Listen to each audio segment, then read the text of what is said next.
and I learned it because of Russia. Because of Russia. It's called defenestration. Isn't that a nice word? Never heard that word before. You never heard that word before? I never heard that word before. I'm glad. That's interesting. I'm glad that I could introduce you, and whoever else I do has never heard this word. This is one of my favorite words. I will never forget this word because I love the way it sounds. Defenestration, and it sounds so toxic though. it's the most beautiful word. Okay. The action. Can you believe there's a word for this? There's a word for this. I'm gonna describe to you what it is. There's a word. It's defenestration. Defenestration. Yeah. Defenestration. I spelled it in my name as soon as you said it. Yeah. The action of throwing someone out of a window. There's a word for that. That's the word. What? The action of throwing someone out of a window. Defenestration. I'm thinking about the group of guys who sat around and was like, you know what? We need to find a word for this. We need to find a word. Yeah. Because like, this is happening a lot.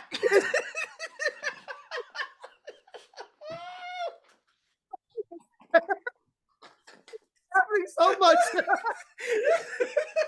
is happening.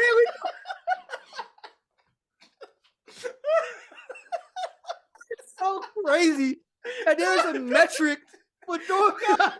Okay, we're gonna need a word. I have to tell you rapidly to get downstairs, and every time I have to do that, I have to say the whole thing of they just threw someone out of the window. I have to just, we need a word, a shortcut for this. You know what I mean? Guys, defenestration. Oh shit, someone flew out a window. Again? Smash time!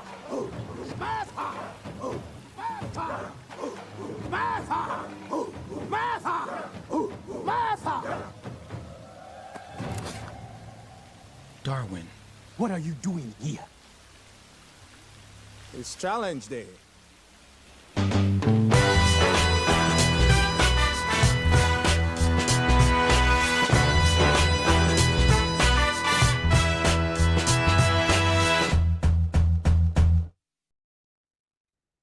What's going on, y'all? Challenge Day, Season 2, Episode 8. We back, cooking up, and we missed you. Well, guys. that sounded like you got marbles in your mouth. What the hell is going on? I was actually gonna address this out the gate because I know you guys are probably gonna be like, what is going on with this guy? Like, so I'm gonna address it out the gate. I did get racist, which I'll talk about in our challenge section. I can't tell. I can't even tell. Yeah, that's probably a good thing. That's probably a good thing, but it's also probably a bad thing because you're gonna associate like, why does his mouth look like that, and not realize that make this racist. It's make the screen bigger, trying to see what. I know, yeah, you can try to, it's there, but I thought you had some cornbread that you was finishing off the side of your mouth like a chipmunk, just holding that bit on for later. What's funny about that? It's it almost feels like you have something in your. I mean, technically you have something in your mouth, but it almost feels like you have like a mouth guard on all the time. Like like, I mean, you wore my guard before, like we played football in high school. Imagine having that on all constantly. The time. All the time. Okay. Well, like that's what it feels like. So we're gonna see how it go. But so we back. Season 2, episode 8. Yeah. So we back. So all you guys that's gonna probably come for me in our show, just send them a message. Have some grace. Have some grace. At Jeff, not Jeffrey. Let them know. leave a comment. Let me know how you feel about it. Let me know how you feel about it. And I'll give you an update in 18 months when my smile looks better than yours. So anyways, so yeah. Challenge Day. You definitely want to check us out on. Darwin kind of alluded to it a little bit. We got different social media handles. You'll see it up here, our own. But for the show, it's at Another Challenge Day. So wherever you guys frequent, as far as like a social media site or wherever, just make sure you put an at Another Challenge Day. So that's all the sites that you guys like to go on. Y'all know the one. So don't front on me. But anyways, we're gonna get right into the show, right? So let's jump into our throwback session, bro. Our housekeeping, just a little bit of housekeeping. What we got for the mass count? An update on that, 338. You know what? That's not.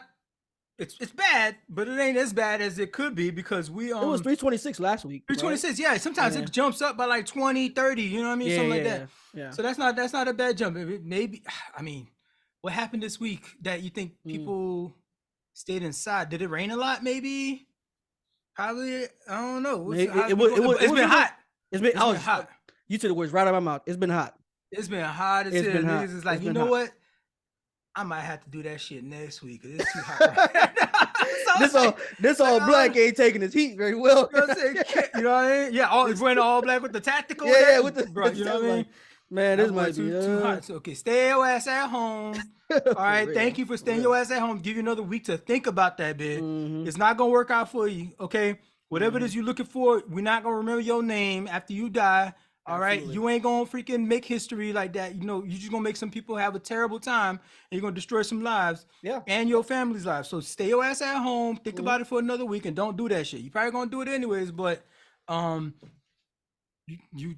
we tried to help you. Can't say we didn't try to help you. So that's the last just one quick thing I wanted to actually piggyback off of that. I'm not sure if you saw, but they actually released some footage of the officer that actually took down the active shooter at the Dallas Mall, that Dallas Outlet Mall. You remember there was like an active shooter there.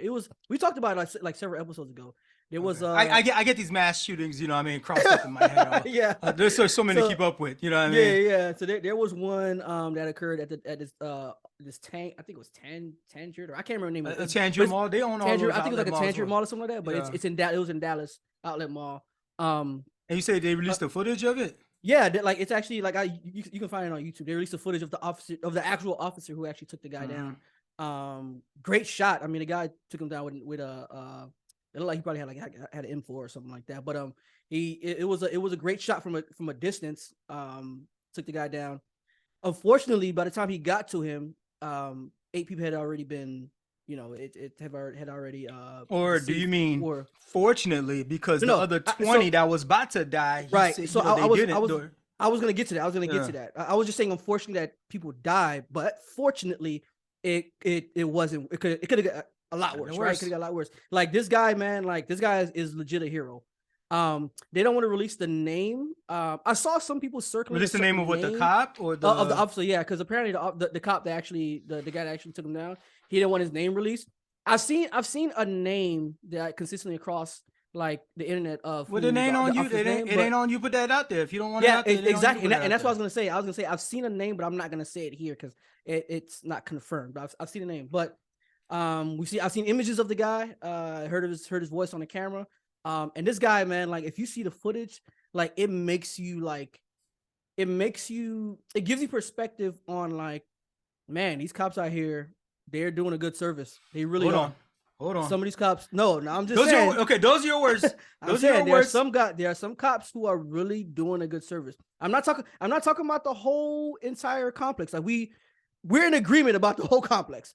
I'm saying, but there are some cops that are really doing some serious work out here that are saving lives. So, bro, but these type of incidents get overshadowed, though. No, you know what? I won't even dispute that particular instance that cop performed his fucking job. This is what he signed up to do. He did his job. Every cop that does anything opposite to that don't go into that school when the Uvalde thing happened, they were not doing their job.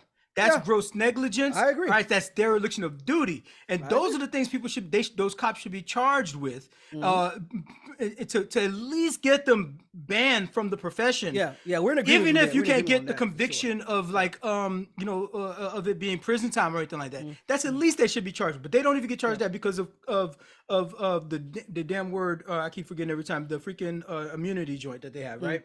Yeah. And so, even that particular cop, though, I won't go as far as to like, hey, you did a good job today, because that same cop might have been over knocking some niggas' heads, off some stop and frisk type shit yesterday. But to have yesterday, I mean, I will say, I mean, it obviously doesn't make a difference because I was gonna say he's an African American guy, but it obviously didn't make a difference because that whole situation happened in Memphis. So obviously I don't make a difference. So I understand that. Hey, good job today. But the thing I'm giving you a good job for today. That's sure. And I understand that. I understand that. We have their varying perspectives on these things, right? Like, because I actually kind of feel the same way that you do about it. Not in the most extreme way, not in a more not as cynical as you see it. Very cynical. Because I do think a larger portion of it is really bad, right? I do agree with that. And some of these type of because what you're saying is like you can make first of all, it's an assumption, but you can make that assumption based on the track record. So I understand that, right? This guy could also very well be a guy who's probably an upstanding. He could be. He could be. But guess what, dude? Your profession got you looking crazy. That's true. They're doing that to you. And it's not enough. Like if you're a good cop, because I'm not saying there's no good cops, right? Yeah. But if you're a good cop, or you're a cop that's striving to be good, just try and be good at your job. Fuck being a cop. Yeah. Like you have a job and you're trying to be good at your job, right? You're trying not to abuse your power. You're trying not to. You're trying to learn laws and stuff so you can actually know the limitations of what you can and cannot do, how you can interact with the public. You can even inform the public on occasion, be like, hey, according to court ordinance such and such and such, you're doing this, and you shouldn't be doing that. So I'm letting you know I'm educated. So I'm gonna ask you to cease and desist. And boom, you carry on, whatever, right? But even as good as he might have been that day, even if he's a good guy in general, he freaking plays basketball with the kids in the neighborhood and all that. The rest of your profession, and this is why I need cops like him, if he's a good cop, to get on these niggas' necks. To get on these other cops' necks. And so this is why it's hard for me to say any cop is good, because you could be doing all the right things. If you're gonna stand by though, like the guys did with the George Floyd joint, you know what I mean? Some of these cops were, they didn't put their knee on the neck, and they didn't ever touch George Floyd, or they never pushed nobody that was on the side. He just stood there and had the presence. Hey, stay back, stay back, stay back. You're complicit. You're complicit. Yeah, complicit. If you see some shit, you turn your blind eye. Be like, hey, I'm not gonna do that shit. That's but you crazy. Turn your blind eye and allow this dude to serve another 20 years on the force. Yeah, that's crazy. Yeah. A guy who already had 18 complaints filed against him. Yeah. Same guy. So this guy who just shot this terrorist, that was shooting up the mall. He was. If he's ever turned a blind eye yesterday or the day before yesterday, he may have never been the one to do something terrible. But if he's not supporting and fucking snitching, if he's not snitching to internal affairs, right, on these bad cops that are like making him look bad, then bro, you are complicit to it. You got to go, and it's tough. It's a tough environment to try to be a good cop amongst a freaking barrel of bad apples. It's tough. But what if they're unaware of things that are happening? Hey, if you're not aware, what can I do that? I was just curious. But first of all, you got to be aware, first of all, of systemic racism as a cop. You should be aware of systemic racism, and you should be aware that the policing system in general is established to enforce primarily property rights, and secondarily to keep niggas in line. Right? Niggas specifically, to keep niggas in line. Tertiary, you might have some other people that fall into that net because, they proximity to niggas or just a bunch of other laws that just end up coming like, I guess we're going to have to prosecute you, slap on the wrist, whatnot. But I want to segue into that.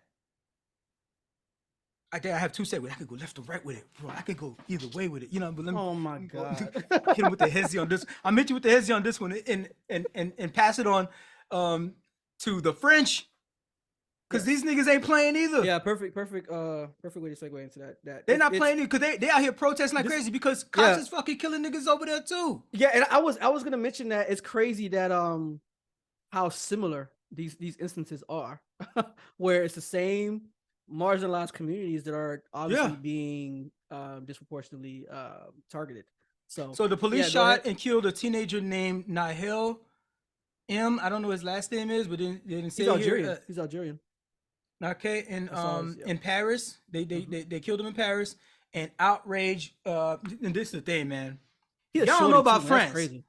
If y'all don't know about France, like French don't play when it comes to killing and eating the rich. They don't give a fuck about y'all.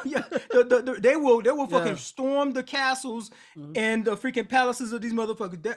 When French people protest, that shit goes heavy, and they will protest about anything. There was this yellow jacket protest they had a couple years ago. These guys will protest about any and everything. Yeah, the French are different. I ain't gonna lie. and like all of them show up. Yeah. All of them show. We talking about around here when we have the Women's March, or we have a March for Lives that they be having, or we have the Black Lives Matter March and stuff like. we'll get a, maybe 10,000, couple thousand. So, but no, Mhm. when they be protesting, they be like the whole fucking place. They be getting millions out. Millions out, and it be spread out throughout the country, but they be protesting for, and so they're protesting because fucking police brutality. It's again the running theme.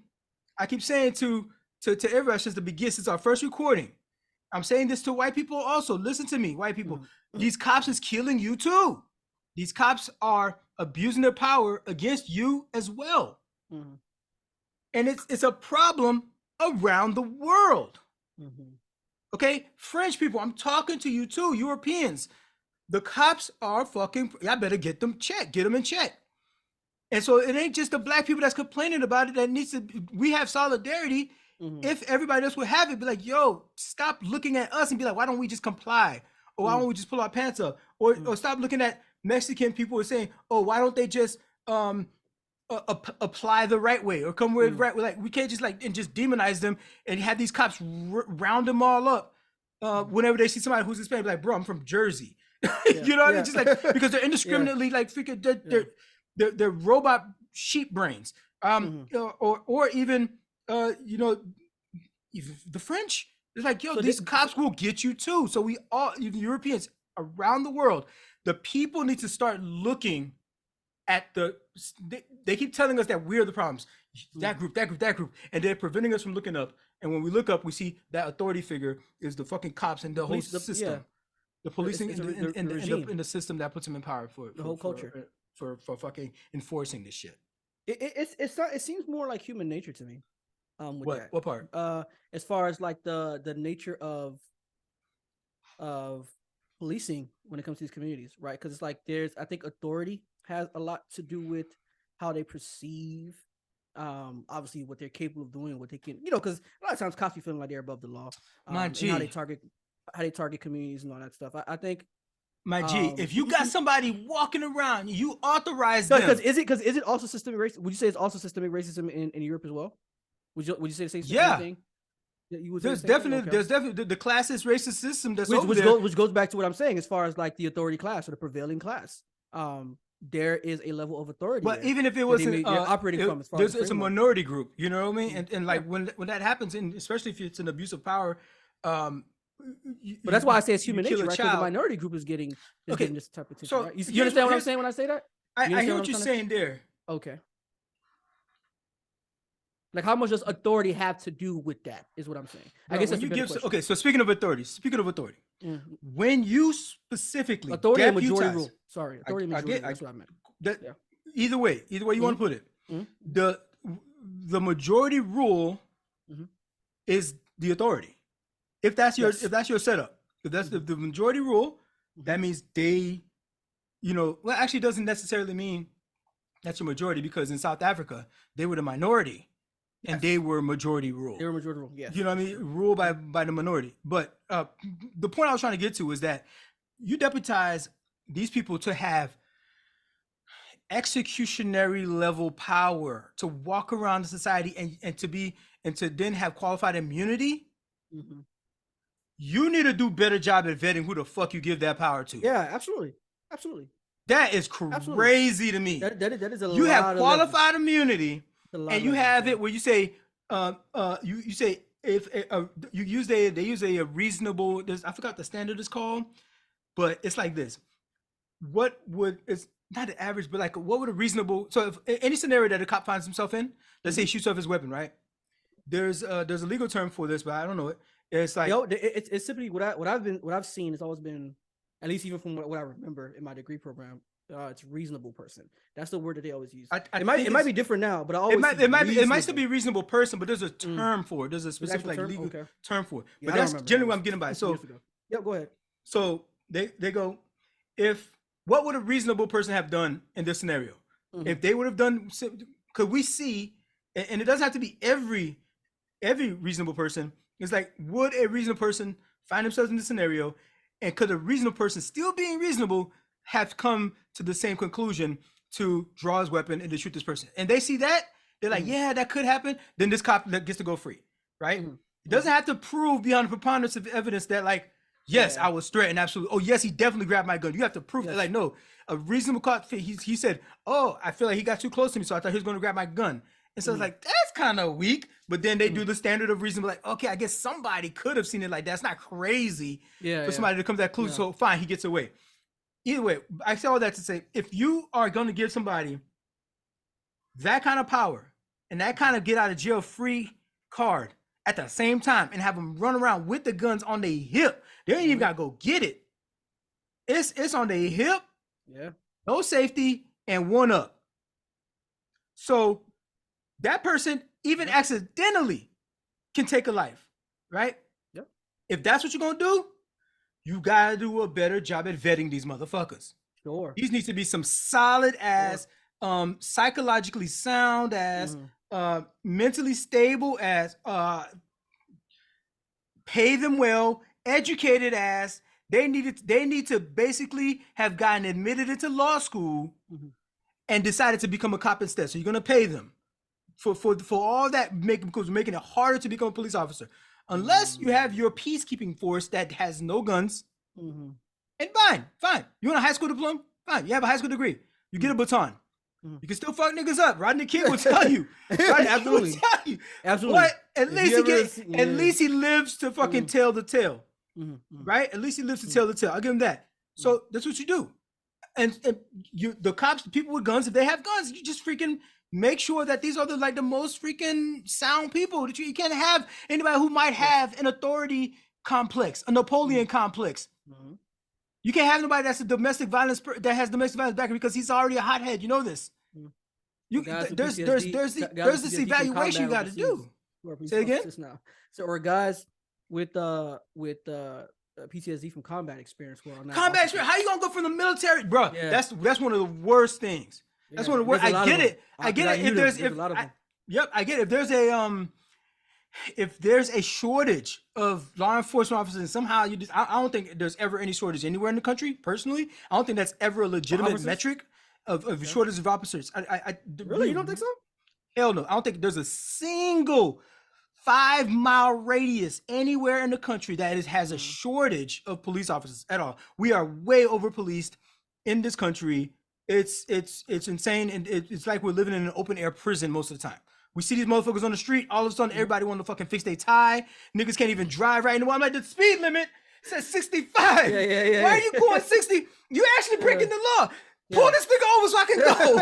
You know what I mean? Because they see a cop and they freaking get panicked more than freaking we're just, they're always, it's like whenever I'm at the mall or something, anywhere random, I see one of them, like, I'm gonna know where they at any point in the room or in the hallway. You know what I mean? As I go, that's just the way it is. But we don't need to have as many interactions with people with these guns that are just like all just ready to go, particularly if they're coming out the military who may have PTSD, may not. But if they do, you got to find out where they were stationed. You got to find out they're getting treatment. You know what I mean? Not just people with PTSD should still shit. I've been diagnosed with PTSD, and I get the help that I need. You know what I mean? I get the care that I need for that. But PTSD is different for everybody. Some people might have the sort of PTSD where if a car backfires over there, they freaking pull out their guns, they shoot right. Or somebody else can have a PTSD where they're watching a movie and that reminds them of something else, and they, it's a military movie and they might not have anybody die, but it's like, fuck, I miss me being in the military. They might have had a long distinguished career, ain't seen nobody no deaths or nothing like that. But it's just like, my life was so structured. I knew exactly what I was gonna wear that next day, and kind of stuff like that. And there's some PTSD from that. And so they come home and they're like detached from their family, detached from their wives, you know what I mean? The kids and stuff like that. And like, they're not violent to them or nothing like that. But still, that's a different form of the PTSD, right? Although, mostly it's gonna be traumatic stuff, but it depends on how traumatic it is if you used to have separated from the military. But you can make a case for it. It's just a mental health. It's a mental health diagnosis that they give you. That's a pretty much an umbrella, a catch-all kind of sense. So I can hear people click clacking away already on the keyboards. So it's not specifically that example. But the point is, that's a great point. You bring up somebody with PTSD. You got to vet them for that. You can't just go around and give them a gun and run around. So, but I will take that other segue though that I pinned over here earlier. And So remember, I was saying I could go left, I could go right with it, right? And so the other thing, when you talk about that cop, okay, they have on video, you know what I mean? He did a good job that day. He took down the mass shooter, right? That's what happens. You a mass shooter, my dude. That's what's supposed to happen to you. That's what's gonna happen. Like if you when we say, okay, if you're not gonna do this mass shooting this week because it's too hot outside, you won't go outside. Give it a week to think about it. During this week, I want you to really think about how that shit gonna go down. Yeah. Right. And I guess some of them may have suicide wish, right? Yeah, suicide by cop. So maybe that's what it is. Maybe it's showing the rest of us what not to do.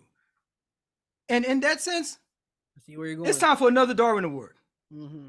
We have another Darwin Award, ladies and gentlemen, second week running. Now, again, my Darwin Award is a little bit different from the traditional Darwin Awards. You can go look back at the previous episode for that. Maybe we could put a link here. Can we do that? Maybe? Yeah, we can make something appear there. Yeah, it'll appear. Pop up right there so that we can, so that folks can go check out that. We were just explaining what the Darwin Awards were. But my take, so this is, our version of the Darwin Awards, is that we are giving people their flowers for showing us what not to do. Therefore, the rest of us can live long, prosperous lives knowing that we can just hop over that little pit hole, right? That's correct. Yep. This dummy, Jeremy Brown, right, was killed. This mother and her child, they had a confrontation at some local eatery, whatnot.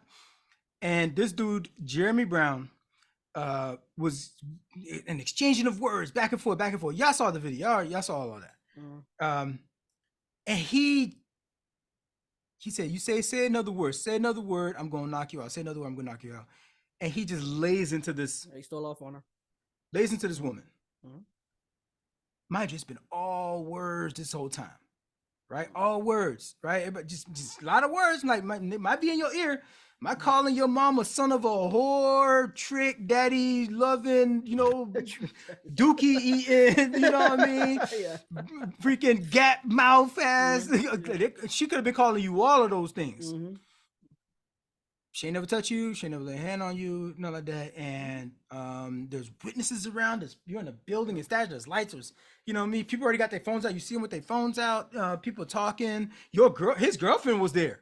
His girlfriend was there. Yep. Right, his girlfriend was there. And then like you decide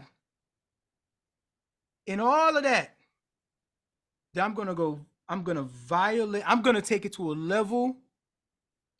I mean, he's clear he didn't think about any of that. No, he must have. What are you talking about? We're giving him his flowers, Jeff.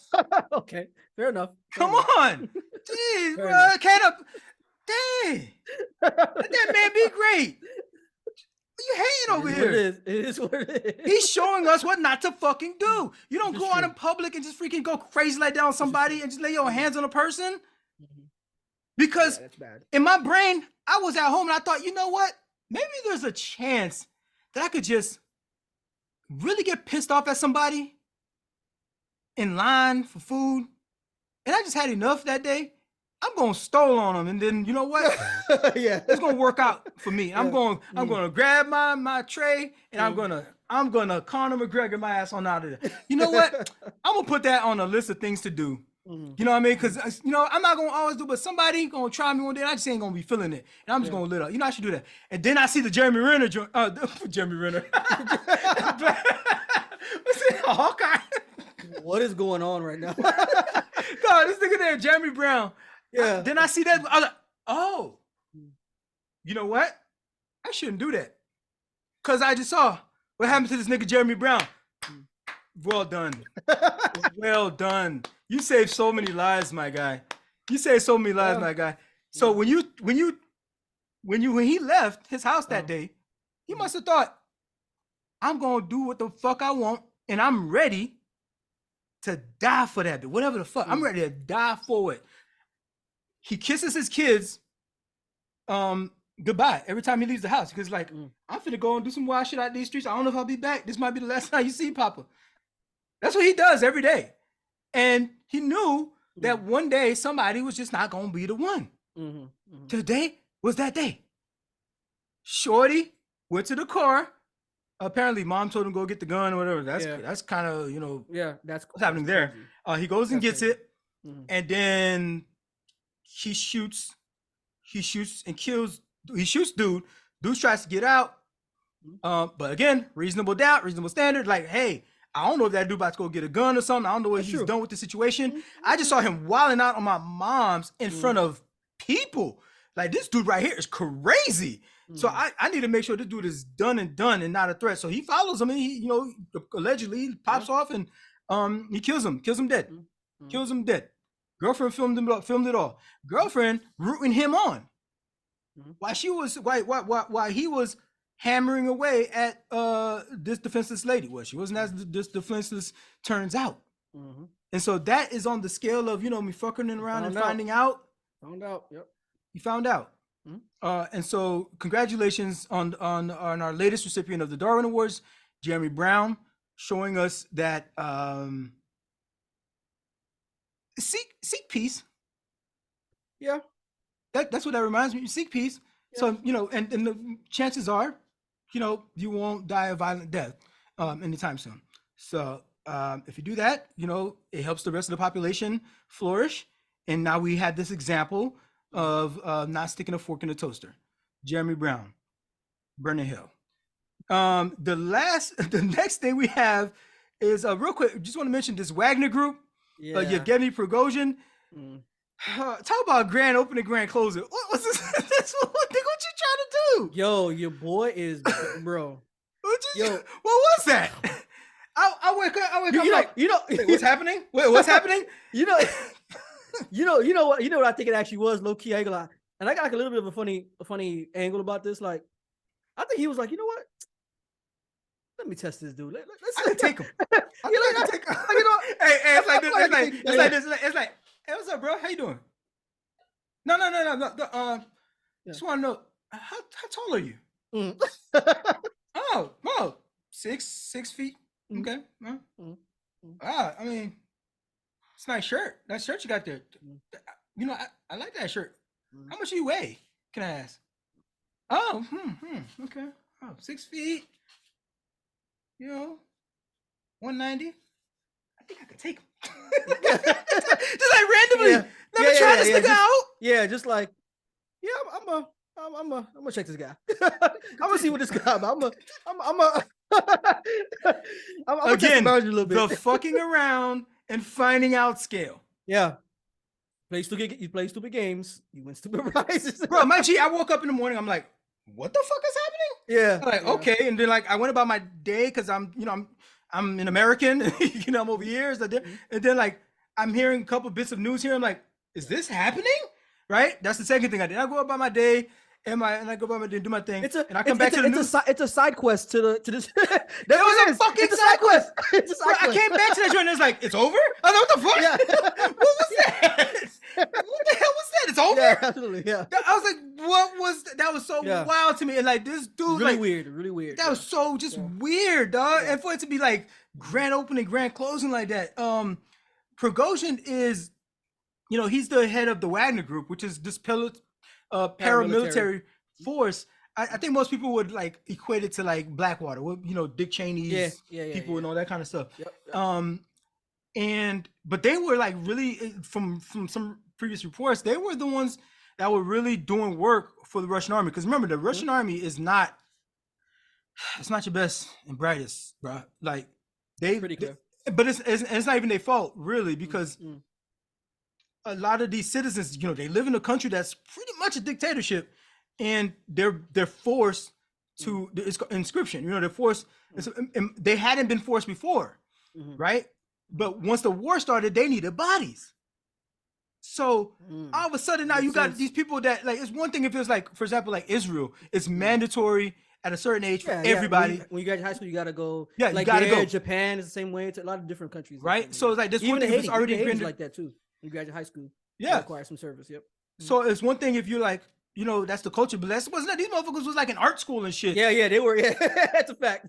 And now That's they a gotta fact. freaking go to They were living Ukraine their own and doing. And so really, the Wagner group, which is already they're trained freaking militias themselves. Mercenaries. You know what I They're mean? basically mercenaries, pretty much. They're mercenaries, and they have footprint all over the globe, like hundreds of thousands, right? Like if you count them all, and so, which is crazy when you think about it, because that just lets you know that there are a lot of these types of.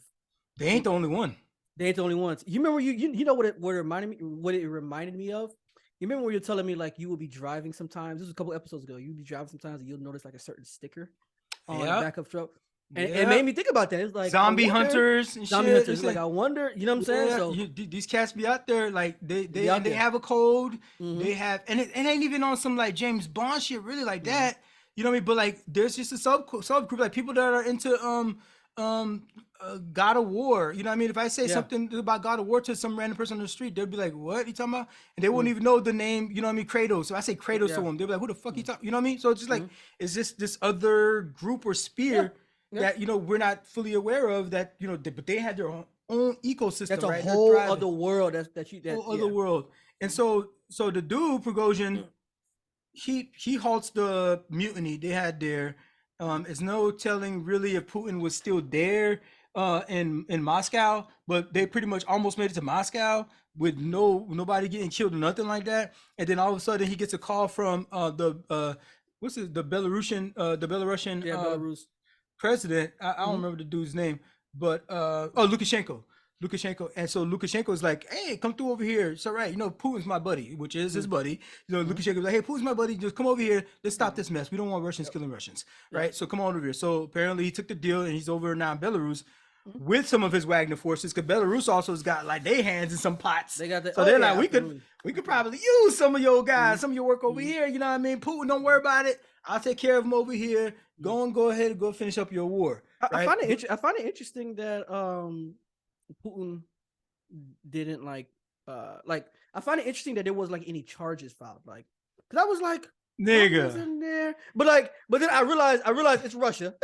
It's Russia, my It's G. Russia. So I was like, you know could what? drop all the charges you want, because Putin said he gonna drop. like, you call them terrorists, and then the next day you say you're gonna drop all the charges because everything's all kosher now. Right. Have you met Putin? Yeah, I'm telling you like about it this, very my next guy. thought. Yeah, I was like, okay, stay away from windows. Stay away from having tea with any random strangers.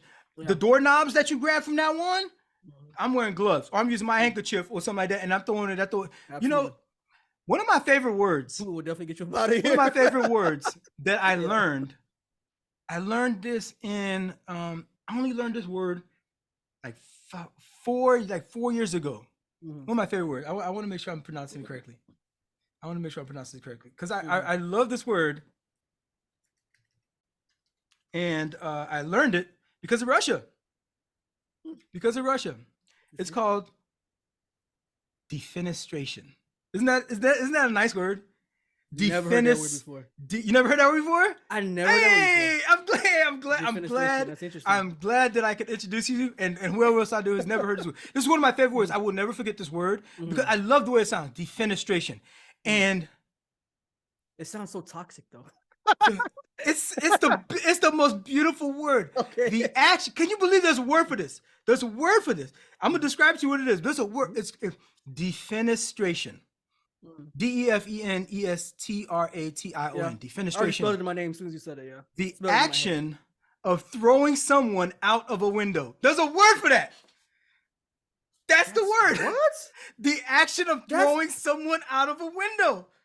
Defenestration. I'm thinking about the group of guys who sat around and was like, you know what? We need to find a word for this. We need to find a word. Yeah. Because this is happening a lot.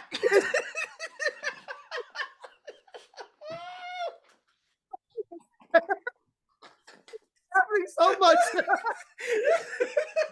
This is happening.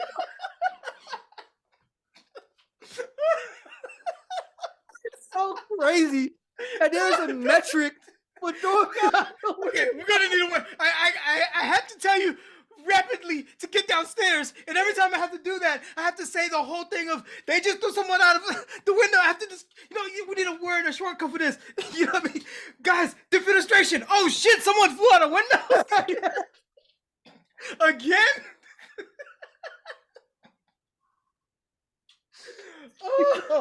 Oh my god. Oh man, my stomach hurts. Defenestration. So I love that word.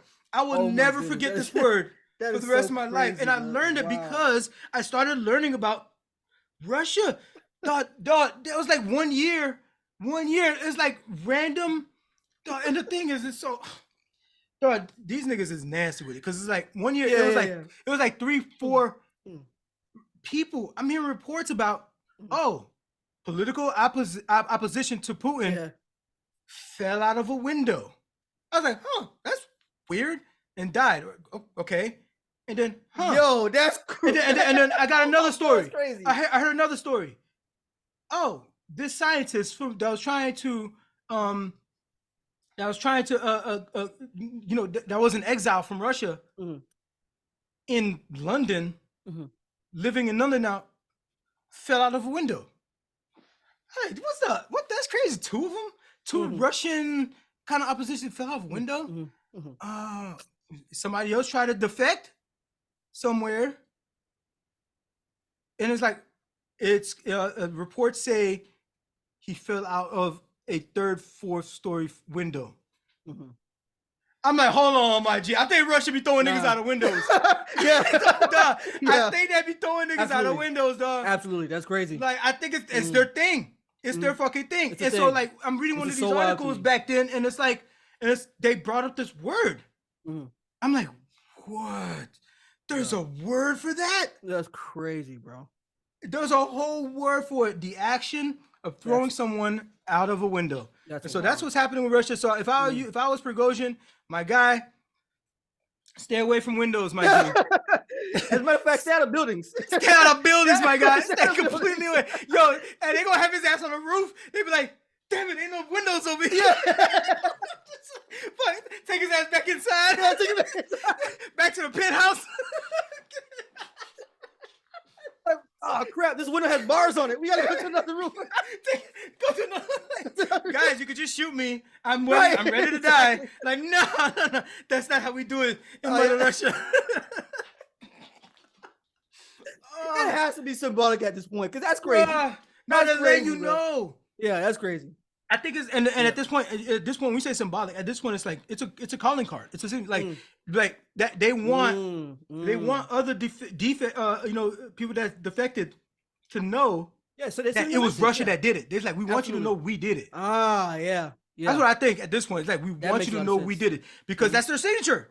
Yeah, niggas is falling out windows. Yeah, there was this one dude. There was this one dude who was in the hospital. And he fell. That nigga fell out the hospital window. I'm sorry. No way, bro. No way. No way, bro. That's bro.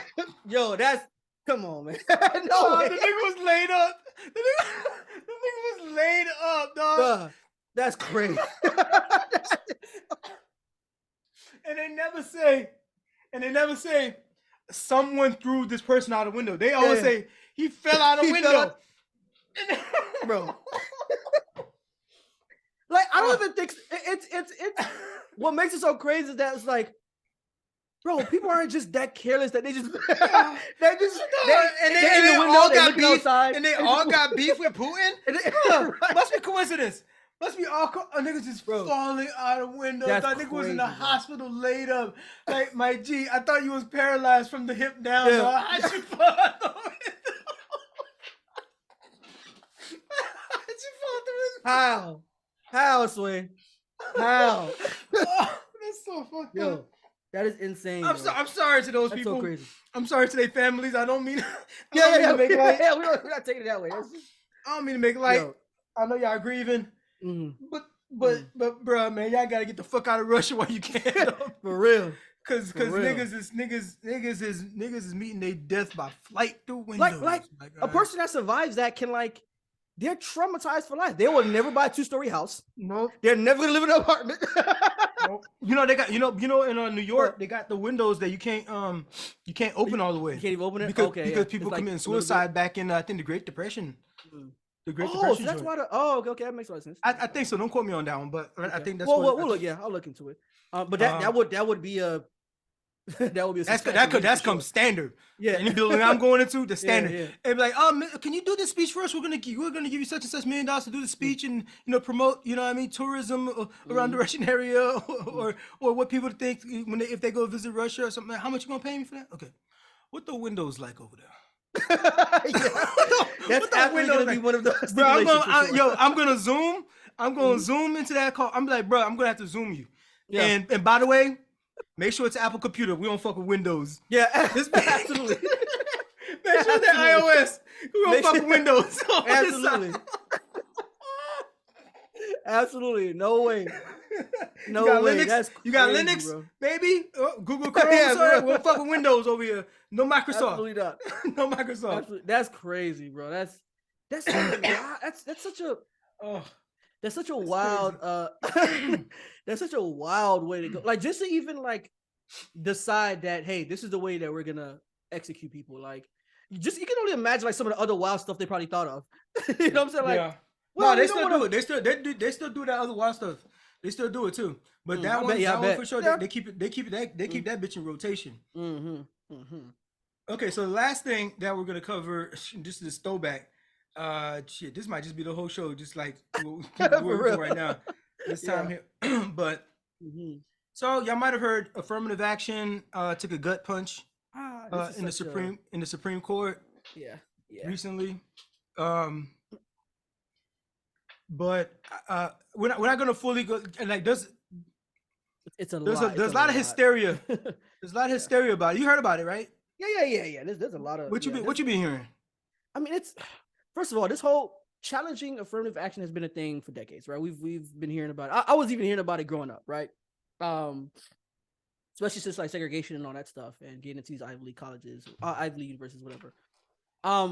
So of course I'd heard both proponents of it, right? Those who support affirmative action, as far as like giving folks from marginalized communities adequate opportunity to be able to go to these upper epsilon universities or whatever, just having the same type of opportunity to be able to have the same chance of getting to these universities. And obviously the proponents of those who support the banning of it are typically those who came from circumstances that allowed them to have the opportunity to have the advantage actually to be recognized by these universities and have just more leverage, right? So just kind of the same arguments that you've probably been hearing from however long this debate has been going on. This is not a surprise to me, obviously, because obviously there's more conservative judges, the Supreme Court. 6-3 overwhelming decision was pretty predictable. We kind of knew this was going to happen. Yeah. But it is interesting when you have, which I'm sure we'll get to like on our next show with Clarence Thomas. You have guys who are recipients of. Look forward to that. Clarence Thomas, we definitely gonna highlight that dude next. Show, we gonna get into that guy. Yeah, he's paused. We gonna definitely talk about him. That was one of those things I kind of wanted to throw a curveball at you about. I did it on purpose. But that's an inside joke.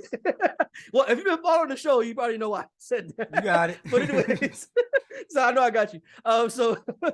But with Clarence Thomas, we're definitely gonna investigate him for sure and really dive deep into like this person, his psyche and all that. But as far as like affirmative action, he's one of like the centerpieces of this whole argument because of he was one of the guys who benefited from affirmative action, is now a staunch opponent of affirmative action. So those are kind of some of the things that I've been hearing about it. But I know you wanted to kind of highlight some other things with affirmative action. So go ahead. First and foremost, I'll say affirmative action, the group that has benefited the most, and you can look this up. You can look up the statistics. Is white women. Yes, I've heard that. I've actually heard that before. There's statistics for it. Go look it up. I ain't gonna do the homework for you. Which is so ironic, ain't it? Yeah, so ironic. So I put up a post and I was like, The people that should be the most upset is white women because is y'all benefit the most from it, and they're gutting it one leg at a time. I'm mixing metaphors and shit over here, but like either way, it's coming apart. Yeah. But a lot of the response has been a lot of hysteria, and I don't want to. I don't think it's that dire. I think this is a chance. This is an opportunity. In a couple of different ways. I have advice for a couple groups here. First, to parents. This is your chance, and we talked about this long time ago. Just like the opportunity to like think of doing something else besides specifically college. Yeah, there's no better time. There's no better time for it too. No better time. Not to say that college is. College has its place in society, but there's a place in society. College shouldn't have to be the linchpin and end all be all to or even like the becoming a proper member of society. It should just be one of the things. It should be a component of it. Some people should go to college. Some people. I want engineers out there making the math make sense.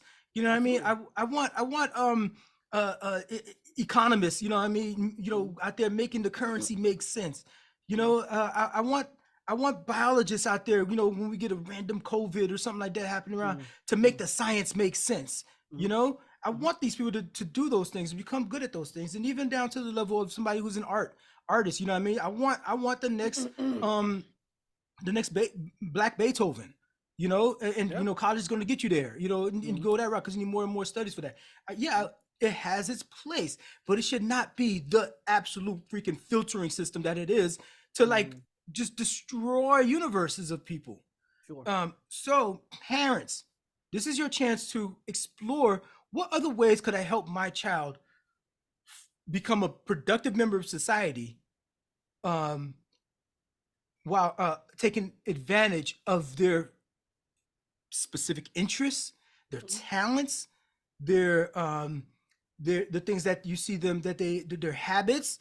Things. How can they become a productive member of society, make money, raise a family, leave their own kind of legacy kind of thing, but that not specifically have to be right now. For us, when we was coming out of school, it was college.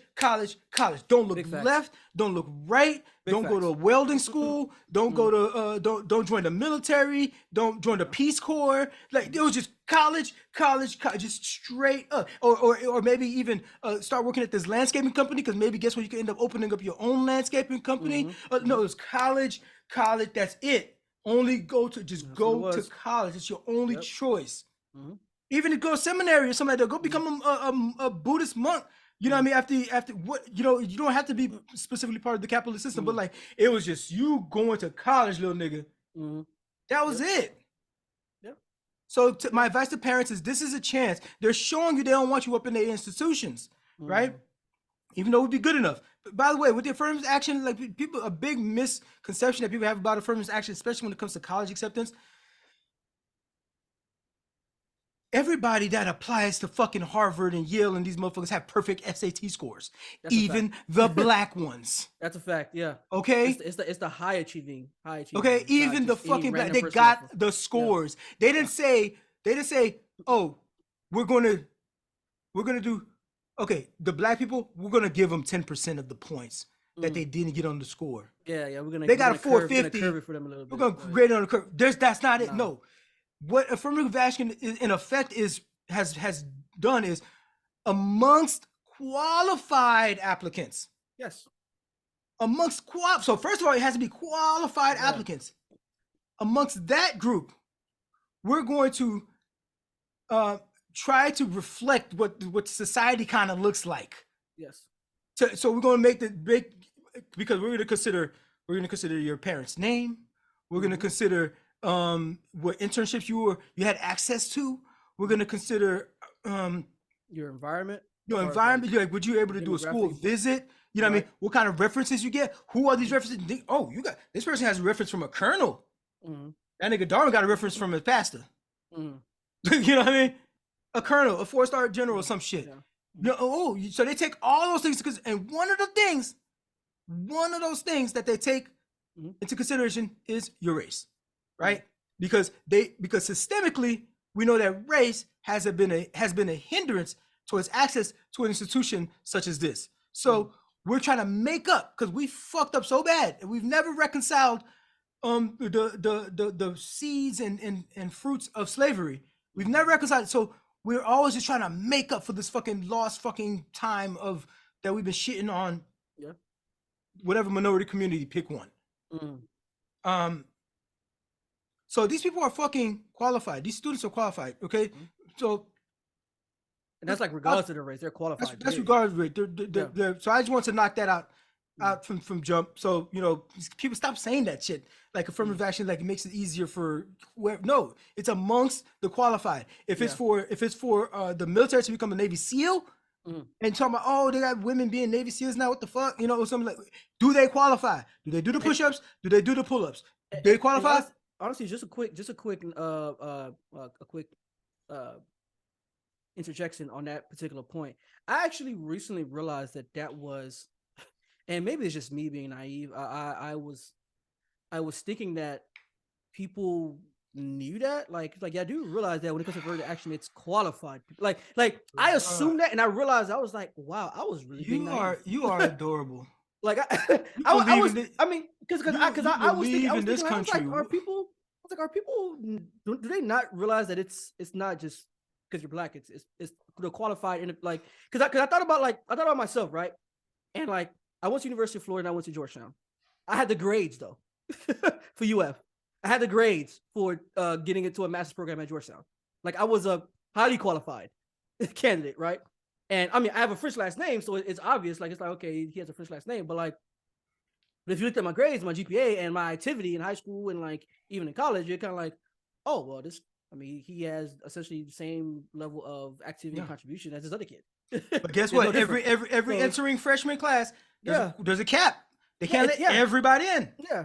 So it's like so if my name was just there and you didn't like even know, say it was just my first name there, and you didn't even know my race or anything like that, you wouldn't even be able to tell, because my merits are the same as this other person. So it's like, so the thing is with these other persons have their own affirmative action. And that's the thing. Yeah. Their affirmative action looks more like cognitive their biases. freaking grandparents' name is on this building. Yeah, legacy. Yeah, that's the whole thing too. With legacy kids and all or that. Their dad plays golf with a dean or some shit, right? Or their mom is a local freaking congresswoman or something, or district somebody in the district. Or their mom is a actress who was popping in the 90s and had their child just go to has to pay to go get on a road team who's never rode before. Exactly. So those are the filters that these affirmative actions that's happened for these people in privileged spaces. Absolutely. That the Supreme Court did nothing about. But the one thing that niggas are just like born that way, the race part, they did away with that. Okay. Either way, back to the thing. So that was my advice for parents. I have advice for students. Yep. My guys, I also did not get to talk about HBCUs being a whole ass thing out there when I was going to college. Ain't nobody really stressed me the importance and the historic value to continue on the legacy of HBCUs. Nobody told me all of that when I was coming out of high school. There was one nearby. It was Florida Memorial. Yeah. Flomo's up the street. Yeah. But the way that I still didn't get the you didn't get the significance of. I didn't get the significance. You know what? I actually had track meets at like Bethune-Cookman. This was like, which is North Florida. Yeah. Right. And like nobody really. Well, Northern Florida. I'm not sure exactly where it's at. Is it like Jacksonville or Orlando area? I'm not sure. But it was north of Miami or something like that. Right. It was north of Miami. Either way, yeah, I was like, yeah, it's a historically black college. But I didn't know the significance of what that was about. I grew up watching Cosby Show. Yes. I grew up watching Different World. Like, I heard him say things like Spelman and Morehouse and stuff. I didn't know until I got older, and then I look back at these things and I learn more, and I'm more real. I mean, I come here and I freaking Howard runs this joint. But you know what's interesting about that? What you just said about like the different world, like some of these colleges that were named were colleges that were like in our state.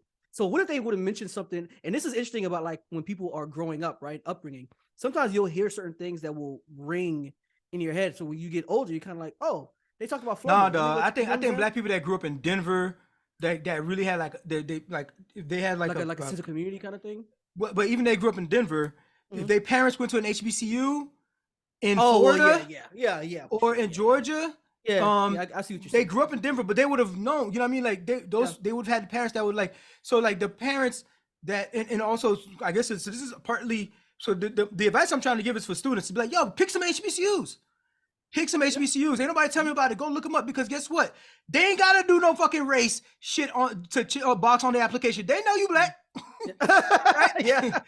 They know you black. And if you're not black, because there's white people on them campuses too, they know like, hey, this is predominantly black campus. So this person gonna have to fuck with some black people. They won't apply here, so we don't really care what race it is. You know, like whatever. You'd be surprised how many white people you see in HBCUs. They be out there but here's the thing: they should be there because they're legitimate institutions. Now the reason the population of HBCUs is the way it is because that's how it really was started. Because we weren't allowed to go to these PWIs. Yeah, so we had to create our own university. So we had to create our own. So then over time, you have family and generations that have gone to this type of institution. And it's still an actual place of learning. People get degrees from here.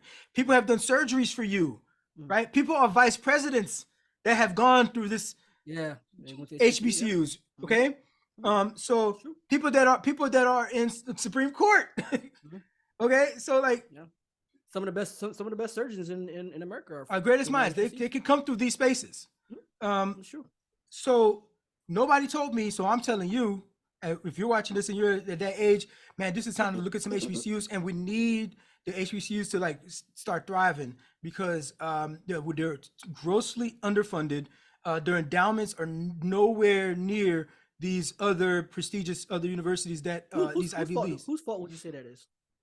Man, we ain't got no time to completely unpack all of that. I just wanted to see if you could quickly answer it, but yeah, I hear you.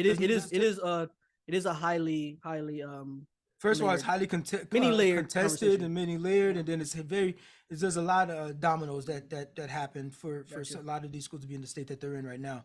But pick some HBCUs, because also all the best fucking athletes coming out of NCAA basketball are black. Right. All the best football players are black. Most of them are black. Yo, if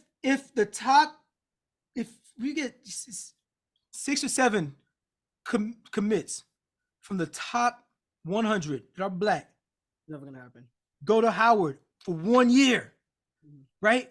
All of them commit. Boom, boom, boom, right? All of them commit. That squad. You get they all freaking what would they call them? 5-star recruits? Yeah, 5 stars. Yep.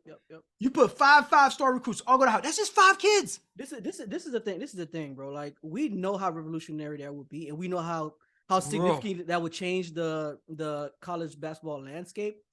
But, here's the push that you need. They telling you they don't want you in their schools. Yeah, but so you make a valid point. Like, and you still have now college students have the likeness joint where like they can make money off their likeness. Yeah. So it's like, bro, they ain't gonna pay you the way Alabama was gonna be able to pay you, or in terms of scholarship wise, whatever. But like, you get your endorsement if you're a 5-star. If you're a 5-star. Yeah. You know what I mean? You see what Dion about to do? Dion's doing work already. Yeah. He started off with this HBCU and then he going to Colorado. Like, Colorado, but you can do it. Dion got those people to come to that school and became and put them on the map like that. Yeah, he brought some of the players that he coached. He brought some of them to Colorado. Brought them to Colorado. I was like, that's fire. That's fire, bro. So it can be done. Pick some HBCUs. There's higher learning going on there. Fuck the sports part. If you're just trying to learn some stuff about how the world works, they teach that at HBCUs also, and it's valid. And they telling you they don't want you in their PWIs, right? So like, all right, bet. When you apply to financial aid at this school over here, if you give I grew up on, I had financial aid. You know what? That's money that's coming to that university from the federal government. Yeah, that's angled. They're gonna have to be able to write more grants to that university. right? They're gonna have to invest valid more point. in these kinds of universities, and as they do that, suddenly now the brick and mortar gets better. Suddenly the dorms get better. They get renovated, right? And suddenly now you get even better prestigious partnerships with hospitals. For example, like Shands and the University of Florida in Gainesville. You know, it's just like they're tied to the hospital system there. You know, you'll get all these just like HBCUs. Howard has Howard Hospital as well. Howard Hospital, right? And so just like these quote unquote Ivy League schools had this whole renowned status. Yeah. Our HBCUs can do that too. Because instead of us diluting our intelligence to Yale and Princeton, let's just all can concentrate that shit all into HBCUs. Imagine we would have went to MIT. We would have went to Berkeley. But instead of that person going to Berkeley, boom, they went to freaking Morehouse. You know, they went to Southern. You know what I'm saying? And like, there you go. And now it's all in the HBCU concentrated, and they gonna want to come. They gonna come knocking our doors down, trying to poach talent. That's what I'm saying. So to get and it works both ways for the student, and because going ahead, hey, you in a university with a bunch of people look like you, it feels good, right? It feels good, right? It does. It's good for the student, and it's good for the university because it'll raise the prestige of the university. Absolutely. The third group of people I want to give advice to with this whole affirmative action is universities. I'm talking to y'all because of the university. A lot of them are complaining now. They're saying that this ruling is against our policies in terms of trying to build a diverse community, because they're not dumb. They know diversity helps their population in that school learn better, learn more. The things that you learn from college outside the classroom, oh my goodness. Yeah. Again, I'm not saying college is wasteless. It's useless. I'm not saying that. Because the friendships that you made from college and the networks that you built from that environment. You learn a lot. Just outside of, so they know, universities know that adding diversity to that, right, gets them their next freaking poet laureate out of their school. Gets the next Supreme Court justice out of their school. They said that universities should incentivize universities. Yes, okay, I got definitely. But I'm saying I don't even have to say it. They're doing it. That's why they're complaining about the affirmative action ruling too. They're like, we're trying to build diversity, and for them, for the university, they're just going to use metrics. So they say, we're going to put this box in the application. We know that the population of the United States may be 15% black. We want our university to reflect somewhere close to that, right? We can't have a university. We can't be in a. Which one was it? It's I forgot what it was. I think UNC. It's UNC and Harvard is where they. Yeah, but there's a statistic I was reading. I'm not sure what school about the specific statistic I'm about to tell you, but it might have been UNC. I want to say it's UNC. What happened with them is like they were crunching their numbers, right? And they were looking at the population of North Carolina. And the black population in North Carolina, I don't know exactly off the top of my head, but let's say it was like 15%, right? Let's say it's about national average, right? That's interesting. Okay. They looked at the population of their school, and it was like 4%. Okay, so I did hear something about that, right? Harvard is at 6%. Right? But yeah. UNC, I'm not sure about UNC, but I heard Harvard's at 6%. So it definitely. So imagine this is the case, right? Let's say it's Harvard, 6%, but like the population of the state that the thing is the thing that makes UNC a better example for this illustration is that it's a public university which gets federal dollars, right? That's true. So it's kind of fucked up that 4% of your university is black, but you're getting monies and tax dollars from from everybody else. What about the other black population that's not getting into your school? So it should reflect the population if the public is gonna pay for it. Yes. And so UNC was like, yeah, that's true. We're gonna put in this effort to try to get our black numbers or our people of color, you know what I mean? Get the minority groups up with it, Hispanic, and mostly it's Hispanic and black is what they really try to do. Because they were lacking in that. So commendable. They're working on it. Now the Supreme Court says like, nope, can't do that.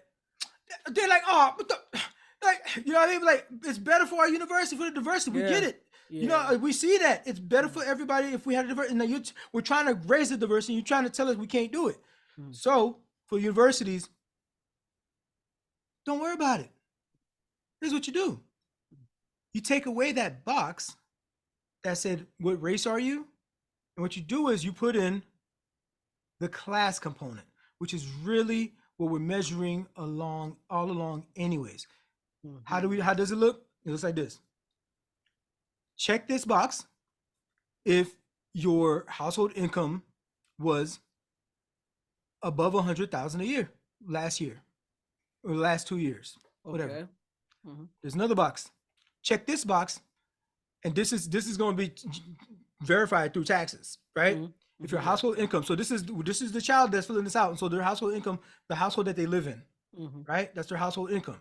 They of course don't have a salary, but it's a household. So you put your mom down, you put your dad down, whatever the household income is, and put it in check box here. And so you go that way. But then there's a box all the way on the left over here that says, check this box if your household income was less than 50,000 on average the last 2 years. If you check that box and then you run the tape back on who all those applicants are, guess what that population gonna look like? Black. Yeah. It's gonna be black. Yeah. So take away the race box. Do it That's by true. That's class. true. Use the true. class structure. The economic scale, which we're judging people by, which is the whole point of this thing this entire time. There's this book I read by Nancy Eisenberg. The best, most sadistic thing that white supremacy has done to this country, and it's pervasive till today, is getting poor white people to turn on niggas so that they themselves can have a little bit of step up above niggas. Which is why at least I'm not a nigga, when really we be in the same fucking struggle. Yeah, yeah. The name of this book is called White Trash. I see what you're saying. It actually kind of levels the playing field a little bit if you're doing it by class. Exactly, because I'm also looking out for the poor white person too. Yeah, I want to shake you by the fucking collar and say, yo, we could have had solidarity since the fucking plantation. But they told you were better than us, even though they gave you scraps like they gave us scraps. And they had you whipping us and put you on horseback, so you had a little elevated seat above us. So it made you feel some kind of power, some kind of authority, some kind of hierarchy, when really it wasn't there. That's such a, I ain't gonna lie, that's a very interesting point. Because today, because they were also like, even the slave catchers, like even a lot of slave catchers, they were also poor white folks too. They just happened poor ass white. They didn't have any slaves of their own. They didn't. They didn't have any slaves. They couldn't afford a single one. Yeah. They couldn't afford a single one. Point. I didn't even think about that way. That's a good point. But they fucking went along with white supremacy. They were fooled and duped into it. Because ever since the beginning, and this book is so beautiful. I got to go back and read it. That's very interesting. It's called White Trash. And the term white trash, term white trash, black people didn't make that up. That was white people, the aristocracy. That's the term that they made to talk about these other whites. Yeah. And aristocracy existed for right. It's always been about class. No cap. The property owners. It comes back to the. It was that higher class, and they looked at you as paupers. White trash. They said you smelled. They let you live in the outskirts of cities. This is what they did. And then when we came over here, they did the same thing over when this group of people tried to rebuild. Then the money finally came over, and then they took over and freaking marginalized them again. Yeah. They've been marginalizing the poor white class over and over. This is talking about since they left fucking Europe. Yeah. This book goes into. And they came over here and would just shit it on. And then one day they decide to this freaking chattel slavery, this thing happens, and then now they give you this little bit of authority and make you feel like you get a little bit of power. I recommend everybody read that book. Again, it's called White Trash by Nancy Eisenberg. Universities, do it by class, and you'll realize that when you do it by class, you'll see that hey, you're getting the results for diversity. Diversity is truly your goal. That's what's going to happen if you just do it by class, and they got to report it. So you would conclude that diversity is truly represented through class? You think that's where it's? Yeah. No. I think what is the fairest way? It wouldn't work out that way because it'd have to be a weighted scale almost. Yes. Because there's no true diversity. I guess would be something like everybody gets a 10th. You know what I mean? 10% this, 10% that, 10% this. But there's no, there's no way for you to start from scratch. We are where we are right now, right? But I think a natural because it's like this. Imagine like 100 people apply to a thing, right? And all of y'all got perfect scores. There's only 100 spots. No, I'm sorry. There's only 99 spots, right? Somebody's gonna have to like after y'all got perfect scores. I'm gonna need another filter, right? Yeah. To see how can I make this decision? Does you know what I mean? Somebody's gonna be left out. Who am I gonna leave out? So you say, okay, everybody who's over 5'6", and everybody's over 5'6". Fuck, they can't do it because everybody's over 5'6". You do it. Who sinks this first free throw? Who sinks a free throw? Everybody takes a free throw and they all make it. So that's not good. So you're gonna go through all this stuff, a lot of it fucking mundane, whatever, to try to filter out until finally you get to something that's like, okay, what's race? And you know what I mean? And then like if we want to be diverse and there's like 10 applicants, 9 spots, 1 black guy, you did all the other filters, they met all the other standards, and you say you want to be diverse. Yeah. That 1 white guy gotta go. Yeah. Cause that 1 last spot gonna go to the black guy because we want to be diverse. Yeah. And putting that white guy in is just not diverse. I mean, that's as plain as I could put it. So that's fair enough. I can understand that perspective.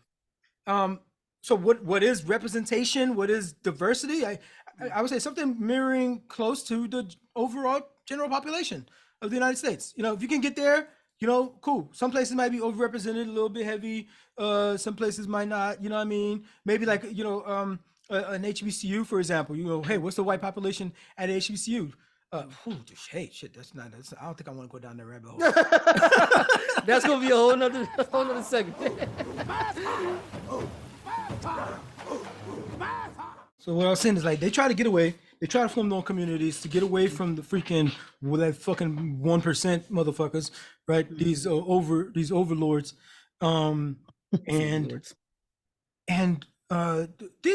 niggas was freaking they were overlords. They were lords and ladies, pretty much. That were coming over from Europe. That's what they were. They had property. They got to conquer and freaking colonize as they please, and these poor whites. Oh crap! I pressed the wrong button on this other thing. These poor whites get fooled again to believe the Native American are the enemies, and so now they have a supremacy over the Native Americans, right? And so it's the same thing with us. It's like we got to level when they got them, dog. The servants, they're servants in this aristocracy, in these households, these prestigious households. There's servants in there that are white, that wear tuxedos and shit. And you know what they call the man of the house when they talk to him? They also call him master. They call him massa. Bruh. They call him massa too. Yeah. Yeah. And you think because you got the tuxedo on and they got you sleeping in their basement.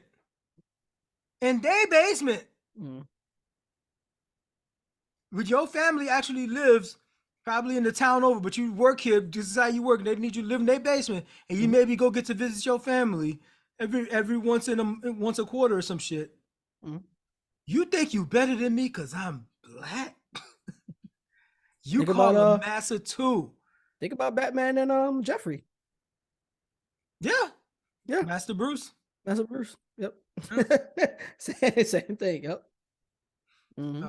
So yeah, this is just crazy. They've been doing it forever to them, and these fools can't even see it. White trash, old babies. But it wouldn't have been the same thing if they were because they see themselves as far as skin complexion, they see themselves. It's a as, construct. We invented yeah. that shit. Yeah. Mhm. So yeah, this is just crazy. They've been doing Yeah. it forever to them, and these fools can't even see it. Mhm. Yeah. White trash. Old babies. But it wouldn't have been the same thing if they were because they see themselves as far as skin complexion, they see themselves. It's a as, construct. We invented yeah. that shit. Yeah. When we tying in skin color to a demographic trope or stereotype or skin color specifically, that's a new invention. It used to be like, oh, you don't trust those Sumerians. You know, or like the Good Samaritan. Remember, like, oh, you don't trust Samaritans. Yeah. Or like, you don't trust. You might say some shit like, and that's how people were classified. I see what you're saying. Romans or those Greeks. That's how people classify like that. That's how people classify. Yeah. You know what I mean? Or they'll call you, Persians. You know what I mean? Or something Persians, like that. But like, his skin is black, and that is an identifier of less than. That's the new. That is true. That is a newer. When I think about it, it's if we're thinking about like human history, that is a human new history. Construct. That's a new construct. Yeah. You know, and with that construct, it's the most unfair. Like, I didn't get to choose black or Asian or white. You know, this is a construct that is of natural manifestation and natural existence. Yeah. By just the virtue of me being born with this, it shouldn't automatically be negative. You know? Hey, what are you gonna do? White supremacy. It fucking distorts this whole fucking lens that we all just on this fucking floating rock of, traveling billions of miles, light years, miles an hour around the sun. And two niggas on a podcast, aka niggas hollering. Facts. What's the fucking point? Okay, so is that a little bit of nihilism there? Like, I don't know, man. I do have some. Yeah, absolutely. I do. I've been peeping that low key. I'm like, this shit is dumb. All of this is dumb. It could be so easy, dog. I get it. Yeah, I get it. Yeah. It could be so easy. Like Putin, dog. Like Putin. Dog, Ukraine ain't do nothing, dog. They ain't do nothing to you. They were dog. Definitely chilling. They were definitely just chilling. They were sitting out the way, but like, they're like, hey, he's getting closer. Y'all see him getting closer, right? Putin is like bringing up his army. He's bringing up the army. He's freaking lining up artillery across the border. And like, y'all see this nigga, right? This nigga doing something, right? Yeah. Right? And he's like, and Ukraine really, like, Ukraine was like not doing nothing. They're like, and all of a sudden the rhetoric coming out of Moscow is, there's Nazis have taken over. And because they fought the Nazis back then, so they always hang their hat on that. They pretty much won against the Nazis. The whole war was mainly their help. And so they're saying Ukraine is taken over by Nazis. They started saying stuff like, there's Russian citizens that are getting oppressed in Ukraine, and Russian citizens are like, no, this is like our summer home. It's like, yeah. But like there was like Ukraine is like, what is this? Where is this coming from? What's happening? Y'all see this nigga, right? This nigga bugging, right? He bugging. And this was all before. And then just like that, the nigga just went and said, fuck it, I'm taking Ukraine now. Yeah, what's interesting. I read an article a long time ago about this, and they were kind of like with Russia's advance. How can I phrase this? With Russia annexing Crimea, and just the sheer nature of even having a desire to do that and going ahead and do it, like Ukraine. The author of the article I was reading, he was like, Ukraine, it was inevitable. He was like, it was inevitable that was going to be something Ukraine would be facing in the future.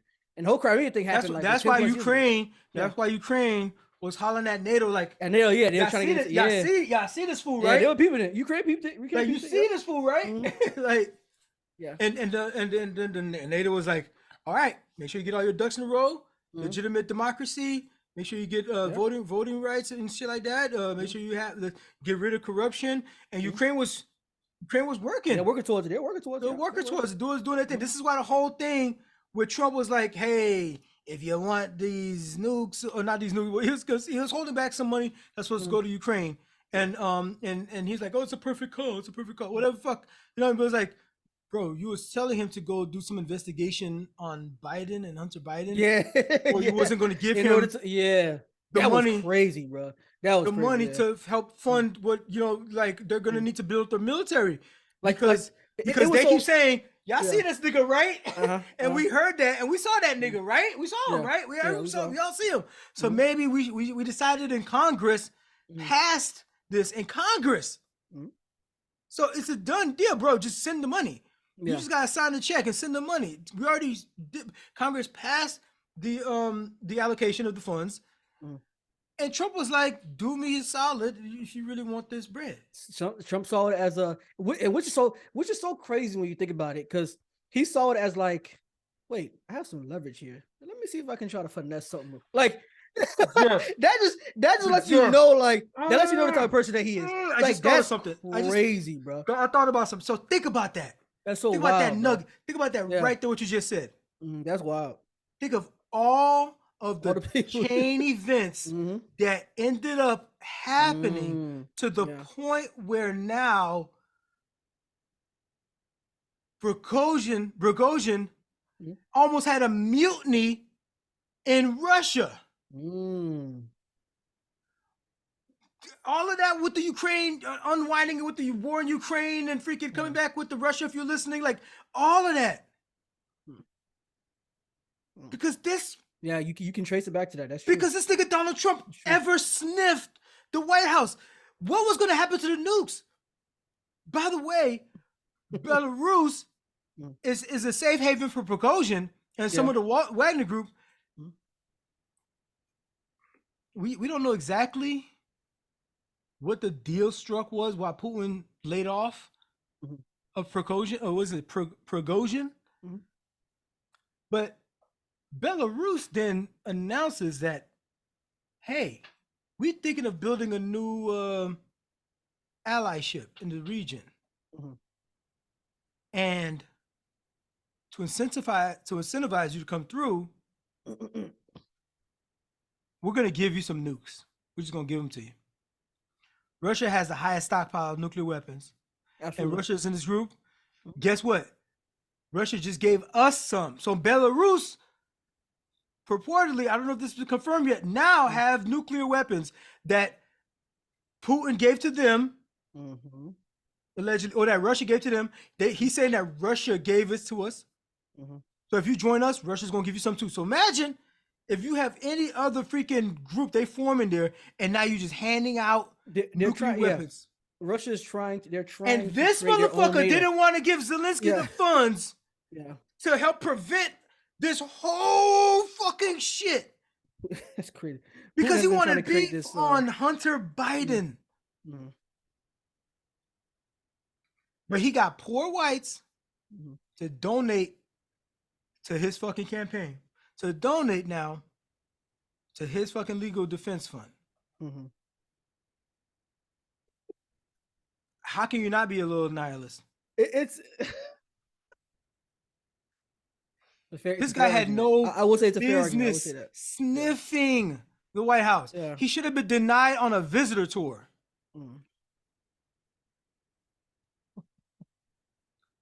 If you care about your kids and your kids' kids, think about it that way. And nuclear winter, the chance of nuclear winter, we don't know what the fuck happened. You know what I think might have happened? Prigozhin might have gotten his hands on nukes. Prigozhin might have gotten his hands on some nukes and used it as leverage and told the Belarus dude, hey, if you give me safe haven in Belarus, I'm going to give you these nukes. Just say we got them from Russia. Yo, that would be... Bro. That's my theory. But just even thinking about that, I'm like, bro, a paramilitary group with nukes, bro? It's kind of crazy. The Wagner group with nukes. With nukes, bro? That is, yo, that's one of the things Call of Duty meets real life. Yes, yeah. And I was literally going to say that. I was like, that's what we literally fear when it comes to terrorism. It's like, These guys with nukes, bro. Imagine the Taliban Yeah, imagine, bro, with a nuke. with a nuke, bro. That's yo. Mm. No, That's and why these, it's these military and these specific groups have done some horrific shit already. They've done some horrific shit. Their symbol is a hammer. Why? I don't know the full story, but there was some opposition that they had at one point where they beat this nigga to death with a hammer, and that became the symbol that became for their whole fucking organization. There was a member of parliament, I think a year ago or a couple years ago, was trying to do some bill to that would punish, certain things that the Wagner group did in combat. They sent him a hammer in the mail. Like, this isn't some like upstanding gentleman of, what I mean, gentleman's league of motherfuckers.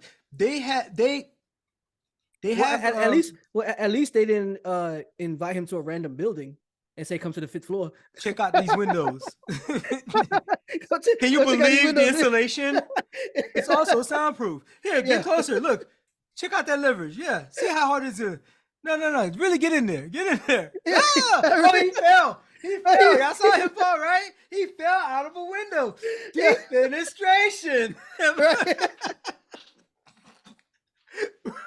Oh, clearly he just fell out the window. Yeah. There it is. Case closed. and people walking by, they kind of like, oh, he just fell out the window. All right. What's talking up to that?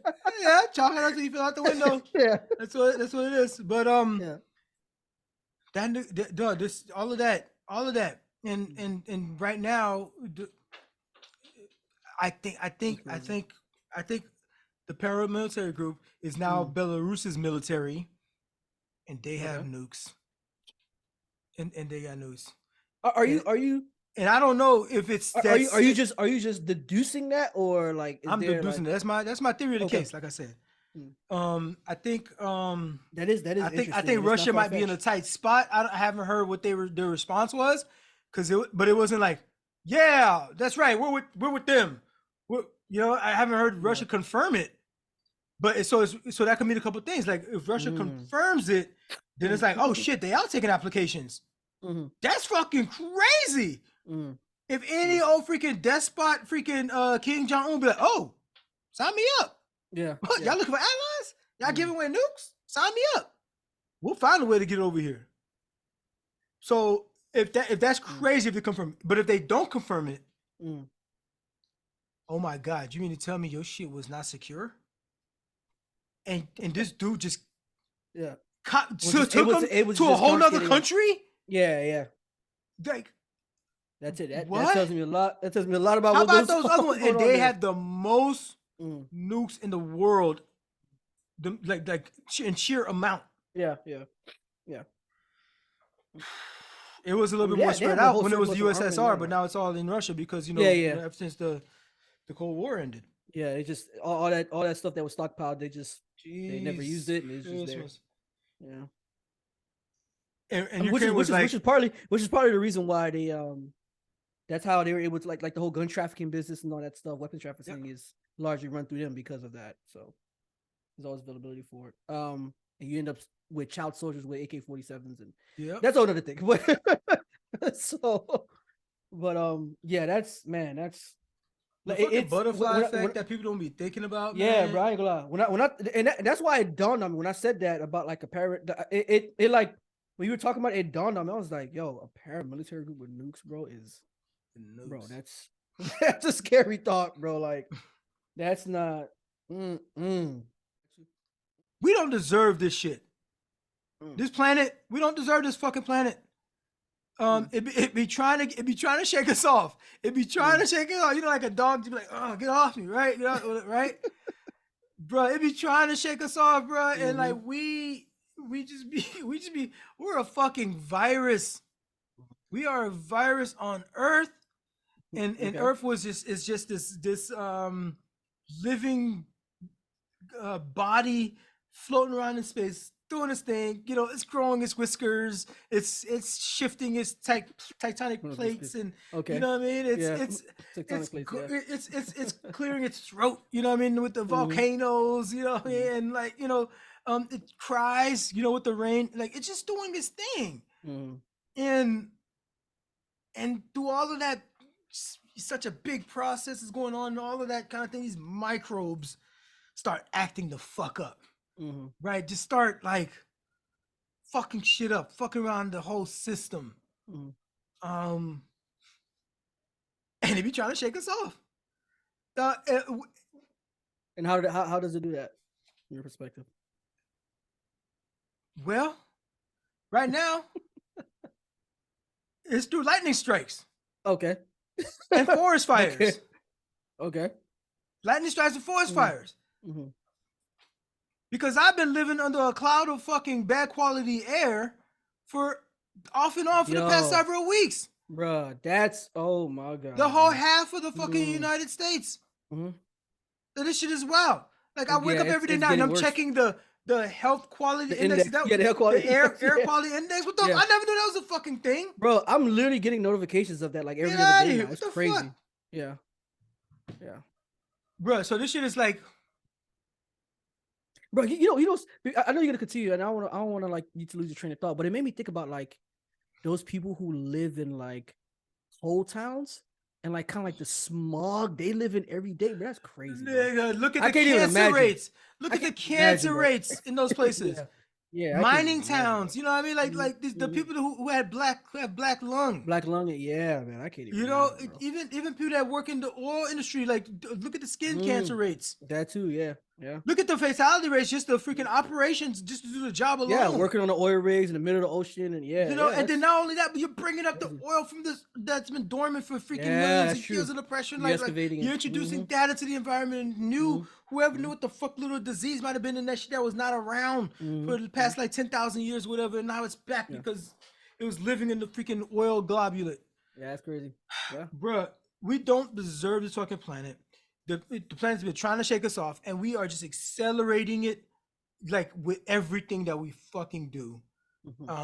With the pollution we throw up in the air, with the plastics that we put, and it just maybe I'm thinking maybe we evolved too fast, or maybe we're, you know what? Not that we evolved too fast, but maybe that this sucks to wake up at this. Sometimes. So I do like Wi-Fi. I do like Wi-Fi. But it sucks sometimes to wake up and be like, damn, I do like the convenience of being able to remotely start my car from, from within my house. phone. You know, I like that. You know, that's kind of, and like malaria fucking sucks. I don't want to have malaria. You know what I'm saying? Or the plague. You know what I mean? No. I like my face and skin the way it is. But it sucks that there was a time and there was a space, particularly a space, and there are cultures that still do this, where they were one with nature, man. They were like integrated it. Yeah, like Native Americans. Yeah, they integrated that shit, you know, and they didn't fucking have to destroy everything around them to progress or to live or to thrive in whatever way that they wanted to thrive. And who knows where, if we had allowed that, you know, real life experiment carry out unadulterated, you know, over time, what would it look like there? You know, a great picture is something like when you look at Black Panther, what Wakanda looks like, right?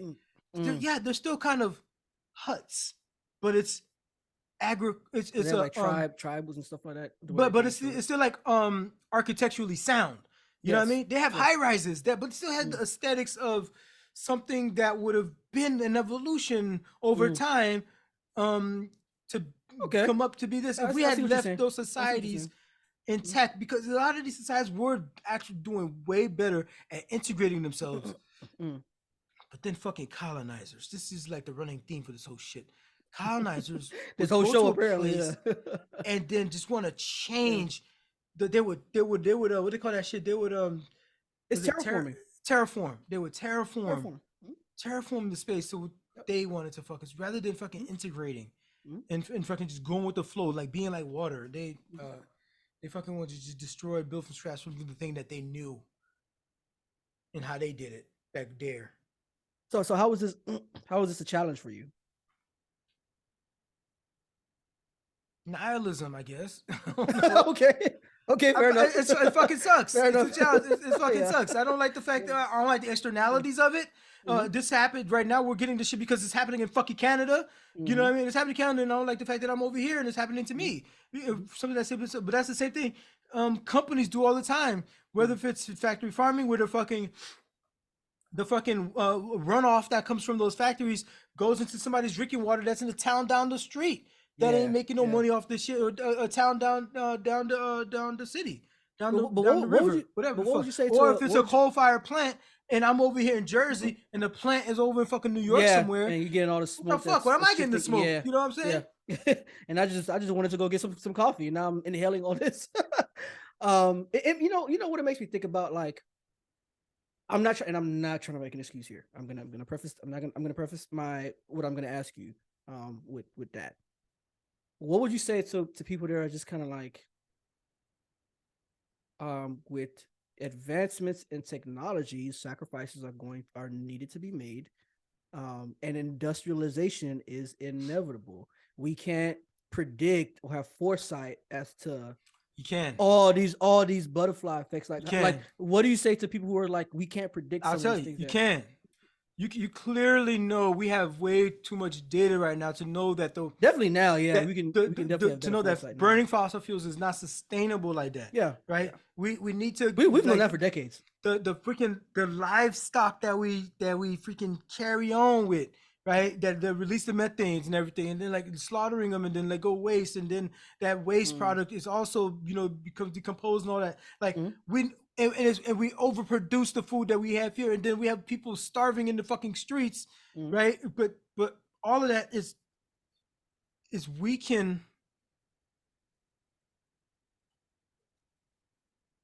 we have solar power, so it's okay. If you want to innovate, you could do that. We have windmills. We didn't have them before. Well, we had windmills, but we didn't have these fucking what do you call them things? The wind farms. Yeah, wind farms. Yeah. Those giant wind farms. You go. Not as massive solar farms now too. It looks magnificent to me. I was driving by. Yeah, it's wild to see one now. Yeah, to see one now is kind of like like you drive. Like I saw it one time in my life. I forgot where I was driving from. I think from Illinois somewhere, coming back to I saw some in Indiana one time when I was passing through. And I'm driving, and I just see this one big, giant, obelisk to mankind and our achievement of how we've gotten to where we can harness the power of the wind with this structure that is that big and that high, and it's sturdy, and it's getting ground because it's turning the turbo. And then I saw a second one, and then I'm on the highway, and I'm going, and it's like, and then they all appear. This is big giant field as far as the eyes can see, bro. It's a big ass country. As far as big as these things are, and they are like a mile apart from each other, and it looks massive. It looks like an alien future that I feel like I should have right now. I need my flying car. I need my jetpack. That fucking Chinese balloon. If I had my jetpack, I could have got it for you. Yeah, for sure, bro. And like, that's the future. So it's okay to innovate. Yeah. So we have solar farms. We have Tesla and all these other different brands, Chevy Volt, that are doing those things to get us off the way we used to do it. We're starting so small, so minuscule. We're starting to produce and reproduce sustainbly. But it's so little of what we're doing. It's so little. But we're also traversing lands that we've never lands is the word that I want to use, but I want to use a better one. Environments that is essentially, and landscapes that were essentially foreign, and that's foreign to us. And I'm saying this metaphorically, as far as like, the way that we're using technology now to provide us with these same commodities that we depended on, as far as like fossil fuels and all these other rudimentary kind of things that we've been doing, we're gonna have to, I think, as mankind or humankind, you're gonna have to fail to know better, right? I mean, in order to like kind of move forward and do like, okay, so that like, proponent is gonna be there, so it's kind of like like this is a new way of living that we're trying to explore, so we're gonna, as mankind, we're gonna be that, bro. I mean, I can give that. I'm not saying it's an excuse, but that's just an I could give that right? some credence if that's what you were trying to do. Well, that sounds to me like that's niggas is trying, and I don't think no. Nigga, we ain't been trying. We found a good way to do a thing, and we just stuck to it, no matter what nobody said. So that if niggas is trying, they will be trying new things and new ways to innovate. They would turn the wheel into a cart, and the cart into a horse-drawn cart, and then that horse-drawn cart into a freaking car, and then that car into a train, or whatever one came first, whatever, and then from that shit to a fucking plane. You know what I'm saying? Like, so like, if we're trying because we're innovating, we're getting better, but like, you didn't make the first bipod flying contraption that implode. You didn't make a submersible that implodes. I knew it was coming. That implodes on dive. Yeah. That's telling me what not to do. So you don't do those things. So when you have the data that what the fucking earth and sustainability for you keep doing this fucking old ass way of doing, you say, okay, I'm not gonna do that no more. I'm gonna innovate and do better and invest in wind farms and invest in renewables or whatever the fuck, new technologies, hydrogen, whatever the fuck you gotta do. You ain't gonna keep doing the thing that you've written the numbers. We're giving you the environmental numbers over time. And we're telling you, bro, we got to get up off this. Get up off this. We've been telling you for ages. Get up. Captain Planet was a TV show we watched in the 80s. Yeah. You sound like Al Gore right now. Telling us. Al Gore was a staunch. Yeah. Al Gore used to always talk about this. But, bro, it's he had a point, though. 100 something in Texas today. Yeah. I was talking to my colleague the other day, and he was like, I can't go outside without a mask on now. Crazy. I thought I was done with masks when COVID we was off the COVID shit. Yo, I just go walk to my mail. I gotta fucking put N95 on. Yeah, that's crazy. Yeah, my colleague, that's so crazy. My colleague told me before he went off on this little mini vacation because of the weekend. He was like, "Yo, it's because he lives in Texas." He was like, "Yo, it's so hot here. I'm gonna drive to Colorado and stay there." He was like, I'm gonna drive north and go to Colorado and stay there for like 6 weeks. I'm like, it's too hot. And like, guess what? Too hot. That same Texas, Texas, gonna have history record-breaking cold this winter. Yeah. And they ain't got the grid system to support it. Yeah. Because they on their own grid over there. Y'all see, it's happened every year so far since we started hearing about it. That's a fact. People dying, frozen to death in Texas. Yeah. And today, we got people talking about they trying to leave because that bit's too hot. This is our new planet that we're living on. Yeah. That's why it's a challenge, man. It's a challenge to give a fuck about any of this shit. We're not doing nothing. We're not doing nothing to make it better, dog. It's just so you telling me about my straw, dog. Yeah. Come on. Come on, dog. Yeah, no, you want me to, you talking about the grocery bag? I gotta pay 5 cents for a grocery bag now, dog. Yeah. This shit don't even. Matter, dog. You know what's funny? You know what's funny about that is that. Come on, for me, it's the principle of the matter that annoys me so much about it. Right? It's not even the 5 cents. It's 2 to 5. I'm not even sure about the 5 cents. It's the principle, bro. It's like, and then right before we get taxed. Bro, we get taxed on everything, bro. Come on, man. Give me a break, bro.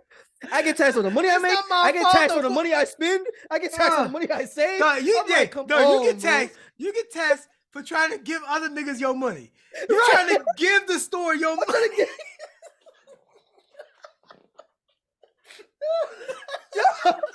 Yo, I get taxed for living.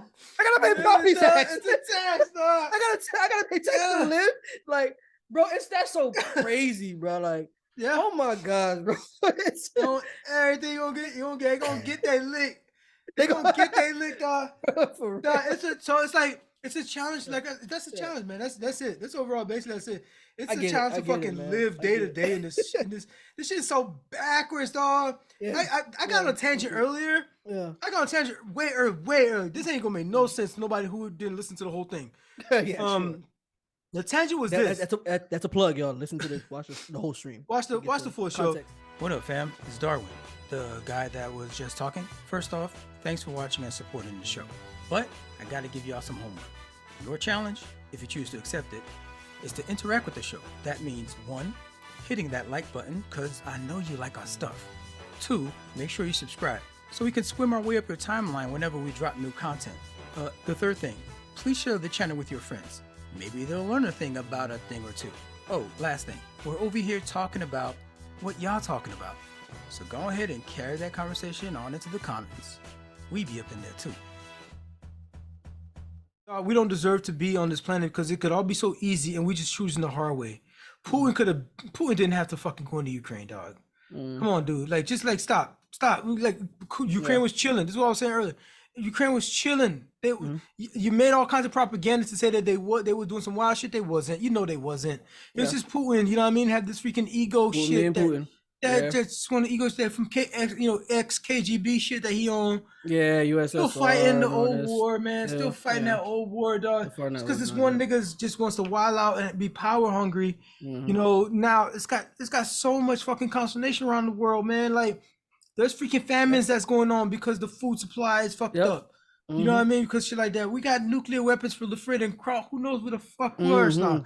We got all kinds of atrocities that happened. They bombed the freaking children's hospital with the freaking sign in the front that said children are in here. And they bombed that joint. They still bomb that joint, yeah. Bro, all kinds of humanitarian crap going on. And not to mention what's happening in fucking Syria, you know, and that whole thing. In Africa, man, like this is we are all doing this to ourselves, and the planet is like, God, get off me. What y'all doing? We don't deserve this shit. We don't deserve this shit, and it sucks that to have developed such a high level monkey brain to fucking actually realize this. Rather, I should just be in the jungle somewhere, fucking just sleeping amongst the freaking panthers and the fucking koalas and shit. Like Mowgli? Like fucking Mowgli, dog. Bro, Jungle Book type shit, dog. Yeah. That's what we, you know what I mean? Incorporated into a fucking structure there. But instead we got too big for our britches. And that's interesting. And we're just destroying this planet, and this planet's trying to shake us off. And it's gonna outlive us inevitably, but you know, we fighting hard. So is this a challenge that you is this it first for challenge day? I'm gonna pose this. Is this a challenge that you have conceded to? Or is this a challenge that No, I haven't conceded. No. Okay. I'm still doing the other fucking bullshit because I'm still like I'm trying to get a freaking electric vehicle. You know what I mean? So you still trying, basically you still trying. That nigga still trying. Hey, man, I am. I'm recycling and shit, separating my fucking whatnots. Yeah, facts. You know what I'm saying? Yeah. I recycle and everything too. So yeah. I'm up here like trying not to drive when I don't have to, or freaking reduce my use of plastics when I can. Yeah. Reuse, containers and stuff like that. Haitians was big on that. Oh yeah. That Tupperware. That Tupperware is all butter. It's all butter containers, old butter containers. That's not your. Now you going to school and that's what's in your lunchbox. Facts. That's what's in your lunchbox. That container there. You got some Zeke pie and some legume in that bit. Everything, you know what I mean? Yeah, absolutely. And that's what you got. Oh, you got a bun. You got a piece of bun. And some lukewarm poisson. That's in that bit. That's in your lunchbox, and it's all in a bonnet. What's that bonnet? Butter. Butter. It was a bonnet butter. I don't know what butter was. It's all in that. And that's your breakfast, man. Like, yeah, we've been on that. That's called sustainable. Yeah, absolutely. That's sustainability. So we reuse. Absolutely. You know what I mean? So I still do stuff. I try. You know, I don't let my faucet run while I'm brushing my teeth, whatnot. Yeah. You know what I'm saying? Yeah. What are you gonna do? You see, That's crazy. like- I've never done that, which is so interesting. I've never done that. Like, yeah, I've done it. One I've done thing- it. God damn it, I've done it. I've lived. You know, I I have lived. I, ain't gonna Once. lie, I guess one area for me that probably would be like that you could say that maybe I take too long of a shower probably. I think that's the only thing I was saying. Like maybe I shouldn't be in the shower Savage. for Just, how I shouldn't dare be in the you. shower for more than like 10 minutes, right? So like I feel like maybe that's probably that. But in every other area of my life, like I really have lights on. Like if I'm washing dishes, like I don't let it run and like I don't you know what I'm saying? Like even if when I'm doing my toiletries, I don't let the faucet run. I don't like I live like when I think about it, I live like a very minimal lifestyle. Like I don't minimalistic. Yeah, But that's the I'm very thing. minimalistic. That's the Yeah, thing. I'm You know, minimalistic, like, yeah. that's the thing. So that's a thing now to live minimalistic so that Yeah, you can have I a live less of a very carbon minimalistic. footprint. Yes. You know. Yes. So niggas Absolutely. is trying, but guess what? That shit ain't got nothing to do with the smog and the poison we put in the water. That's true. I'm Ain't just out got here trying to nothing to do live. with and like I'm the burning to freaking smog. the freaking deforestation, the And- species that we wiping out. And we would know about deforestation because Haiti. Haiti. That's all I gotta say. So we know a lot about deforestation. And like you out here, you know what I mean, with energy saving light bulbs. Good job, Jeff. You did it. Captain Planet over here. Appreciate you, my guy. Hey man, I try. Man. I try. So that's what I'm doing over here. You got what's your challenge? Yeah, I mean, just What you got? In the same vein as just environments. You also think about the environments that you were raised in, right? Darwin and I, we just discussed some of the things that we did as far as sustainability, growing up and all that, reusing items and all that. And one of the things that for me, that I'm not gonna say it's because it was a product of our environment. It was just the nature of just like we just didn't have a lot growing up. And one of those things was insurance, right? And as I've become older as an adult, I've been able to, just by the grace of God, just been able to progress forward in my career to get to a place. Shout out to all the welfare programs out there. Yeah, that actually work the way that they were designed. Because most people that are on welfare do what the system is designed for. Oh yeah, yeah. Your leg up for a little bit, and then you get back on your feet. Most people that actually works. That is actually how it happens. It's a successful system, and the people there are a few people out there that exploit it, but they are the vast minority, and so because of that, the people are exploiting those to say that this is what's happening all over in that community that's using these benefits. Yeah, it's polarized. And let's take away from everybody. Even though most people are doing what the program is designed to do. Got a leg up. Big facts. It needed some help real quick. They got out of that and they're no longer dependent on welfare. Yeah, it's almost like I'm trying to think. They don't tell y'all that. They don't tell y'all that. I'm trying to think of like the worst way to describe that, like, because it's so insidious and I would even say demonic to even consider taking away like these type of programs, especially like Medicare. Like, bro, we were on like we needed that. Like growing up, when we grew up in, like we needed that. You know what I'm saying? Like I remember those days where we were in there like for hours because we had to wait for a service, but at least we had access to something. You know what I'm saying? At least we had access to something. And it was one of those things for me, the way that I looked at it growing up, I was like, because of what we came from, and how we survived, I was like, man, once I can once I can get to the level where I can afford these things, I'm definitely gonna do it. Like when I was able to acquire jobs and increase in my career to now have benefits and different things. To where, and also, mind you, no longer using welfare. No longer using, yeah, exactly. But that's what the system was designed for. Help this family out for a bit, and then they could do for themselves. That is, exactly. Like it just gave us a leg up. It was like, we're gonna build on this and we're gonna move forward. Because we had this help. You know what I'm saying? Like, and like Medicare, man, a lot of families need it for sure. A lot of families, especially now with inflation and all that. But I'm saying all this to say that I have braces. Right? You see this nigga's mouth like this whole time. I'm like, this nigga sounds like he got marbles in his goddamn cheeks. Yeah. So so now I have braces, and it's something that honestly, if I had braces, I knew I ain't tripping. I ain't want to say. I'm like, oh, we're not gonna acknowledge the elephant in the room or the squirrel in the room in this case. This guy with the cheeks. The cheeks. So I said all that at the beginning just to come to that conclusion that I have braces. Some people, it was nothing for y'all to get braces because y'all had a better situation. So it's nothing for y'all to get it.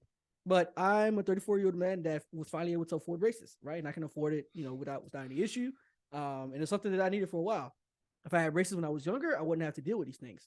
People like my brother who are fortunate that they ain't really need it because somehow they were skipped out in the gene pool. Sometimes skipped out in the gene pool, so he doesn't have the same issue that I have as far as my dental makeup, right? So he just so happened to be skipped genetically, which I have issue with. No, but I'm kidding. But I mean, for me, like anyone who has to deal with taking care of having dental hygiene, but taking care of your oral condition, it's expensive. You know what I'm saying? It can be expensive, especially when you have insurance. So I've been able to get to a place where I can afford, where I have insurance and all that stuff, and I can afford to get braces because I needed some corrective. I actually needed braces for a while now. I don't want to, you don't have to put out any other specific details about your medical details, but you might have actually needed, like the word need versus want. I'm talking about needed it because of some other complications that have happened. Yes. And I was actually getting previously. I was getting to that. And I'm not going to describe some of those things, but I will say that, it's the condition of my oral condition at this point is predicated on prior things, right? Like that pathologically you can't, it's not even explainable. It's a science. It's just it is what it is. You know what I'm saying? Like, it's just one of those things. Like, it just happens to happen that way for you. So for me, I was there I went to my dentist and just being on top of your oral hygiene. They were like, hey, we recommend this. And it was the second time they recommended it. I was like, yo, you should really consider getting this. So I thought about it, weighed my options, and I was like, it makes the most sense to get it now. And I'm like, I'm gonna get it out the way. It'll take anyone who has braces knows that it takes around 18 months to 2 years. Some people, if they're being negligent about it, it's going to take longer, but that's not going to be me. But that's my challenge, man. Just having because the challenge that it poses is that it essentially kind of changes your lifestyle. Nigga, it changes everything. We need the challenge that it poses. You got some shit in your mouth the entire time. I thought you were eating cornbread. I'm like, nigga, you should swallow, my guy. Like, get it over with. Now I gotta explain to every person that did a super brace before. I gotta explain to them no, I'm not chewing cornbread. I'm not eating bread. Bro. That Zoom call's gonna be wild when you go to work. That Zoom call, they're gonna be like, bro, what are you saying? Kanye, speak up through the wire, please. For real. Oh my goodness. It's a lifestyle change, man. It really is. It's a challenge. You gotta eat different. Absolutely, man. And you gotta be conscious of everything that you eat, man. Everything that you eat, because at the end, at night, you're gonna be in your mouth trying to get things out. You're gonna be in front of the mirror for an hour. You know what I'm saying? It's your dental routine, your dental hygiene routine probably went from 5 to 10 minutes to almost an hour every night now. That's just at night. In the morning, you gotta wake up even earlier because you gotta do something, bro. So it's. I mean, obviously, once you get used to it, you kind of get faster with it, but nah, man, you still gonna be in the mirror for at least 30 minutes. Especially trying to be clean. At least. Yeah, if you really take it seriously, you're gonna be in the mirror for at least 30 minutes. At least. I'm in the mirror at least 30 minutes in the morning and at nighttime, just making sure I got everything and make sure I get, making sure it's nice and clean and getting all the it's a lot of work, man. I'm not gonna lie, it really is a lot of work, bro. So that's why some people they go to the line of having Invisalign because they can actually take it off and then eat whatever you want. But the thing about Invisalign, you got to be on point with that too, because you got to go back to the orthodontist every 2 weeks and get another one built. Because as your teeth is shifting, it's changing. You know what I'm saying? Because it's molded to obviously the status of your. So you gotta freaking see this dude every two. I ain't know every that. 2 weeks, bro. Yeah, that joint is different. For how long? It's different. For the 18 months still. It'll be for 18 months. Or I can't be seeing you that mean, bro. I can't imagine, bro. We can't have that relationship, dog. We can't. We can't like that, dog. Like, can you imagine, every 2 weeks, my guy? Bro, crazy, bro. So you gotta. People do it too. Keep going. Yeah. People do it. People do it because they want. But then a lot of people that do it, they fall off because they're like. Yeah. I got something that came up. I'm traveling. I gotta do this. It's or I'm tired of going over there. Or I'm tired of going on. Yeah, and it's and all that. Where you might have been doing it for freaking 14 months, and now you gotta Yeah, and you just extended your Start over. timeline another 6 to 12 months because of your negligence in the past, right? So I was like, you know what? I'm gonna commit. I'm gonna commit fully to this process. Bro, that shit is crazy. You're like Bro, you got a I whole ain't gonna lie, different face. People yeah. gonna look at you all kinds of different. Yeah, You people look gonna be like, different. You They, look, and you know, and then when people talk to you, they're gonna be speaking like looking in my pattern. mouth. Yeah, yeah, your yeah, speaking pattern. like my whole, and that's another thing too. Like my speaking pattern is a little more different now. It's kind of like I have to be more conscious of even how I talk, and like I have to be dabbing my, you know what I'm saying? Like it's just little stuff like that. It's kind of like, I mean, I'm not gonna be out here like giving like a doctoral speech in front of a graduating class, but I'm just saying, like, just in case that happens. What are you? Hey, you gotta get these out. Get these out. Get these out. Yeah, I got a chance. You know, this is my big chance. For real, like I gotta get right at the end of the day. So like, so for me, it was a couple things that I felt like at the time that I was like, you know what, I need to get this done now so I can be straight in the future.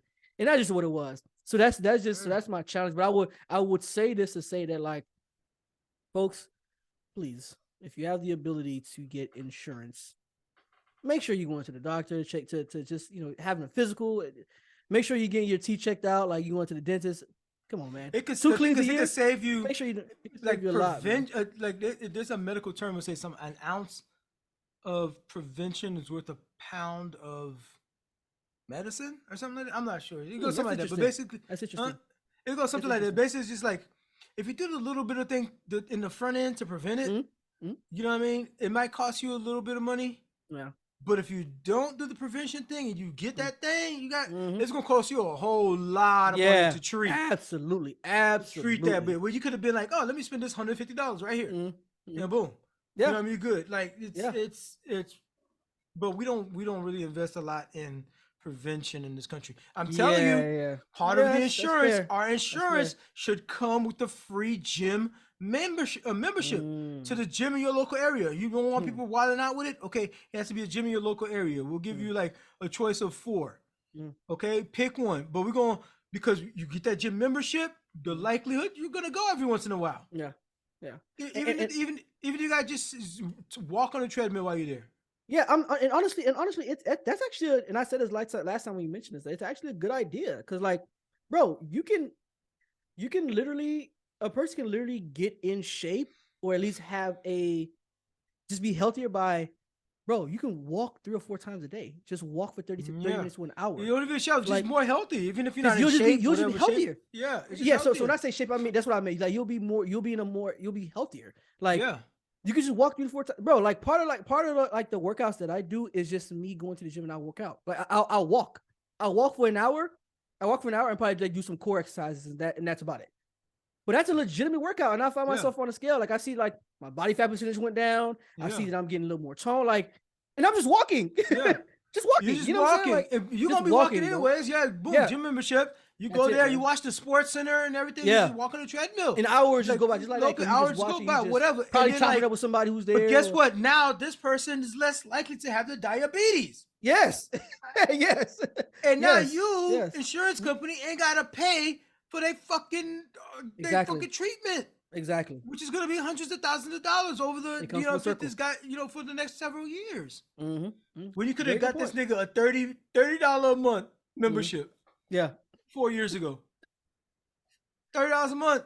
Man, you know these insurance companies, man, they're only trying to pay out too. You know, the insurance companies in America are probably the biggest scammers. Probably the biggest scammers in America. The whole system ain't set up for just people to be healthy, man. Healthy, sustainable living, dog. Crazy. Whether it's the environment or whether if it's for your own health and wellness, it ain't set up for that. This is runaway capitalism. Shit ain't ain't got no heart.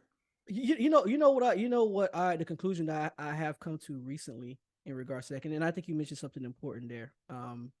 That the system ain't designed for just sustaining the health of this particular system. Isn't designed for the sustaining of like its population for real. It's designed to put you in a rat race.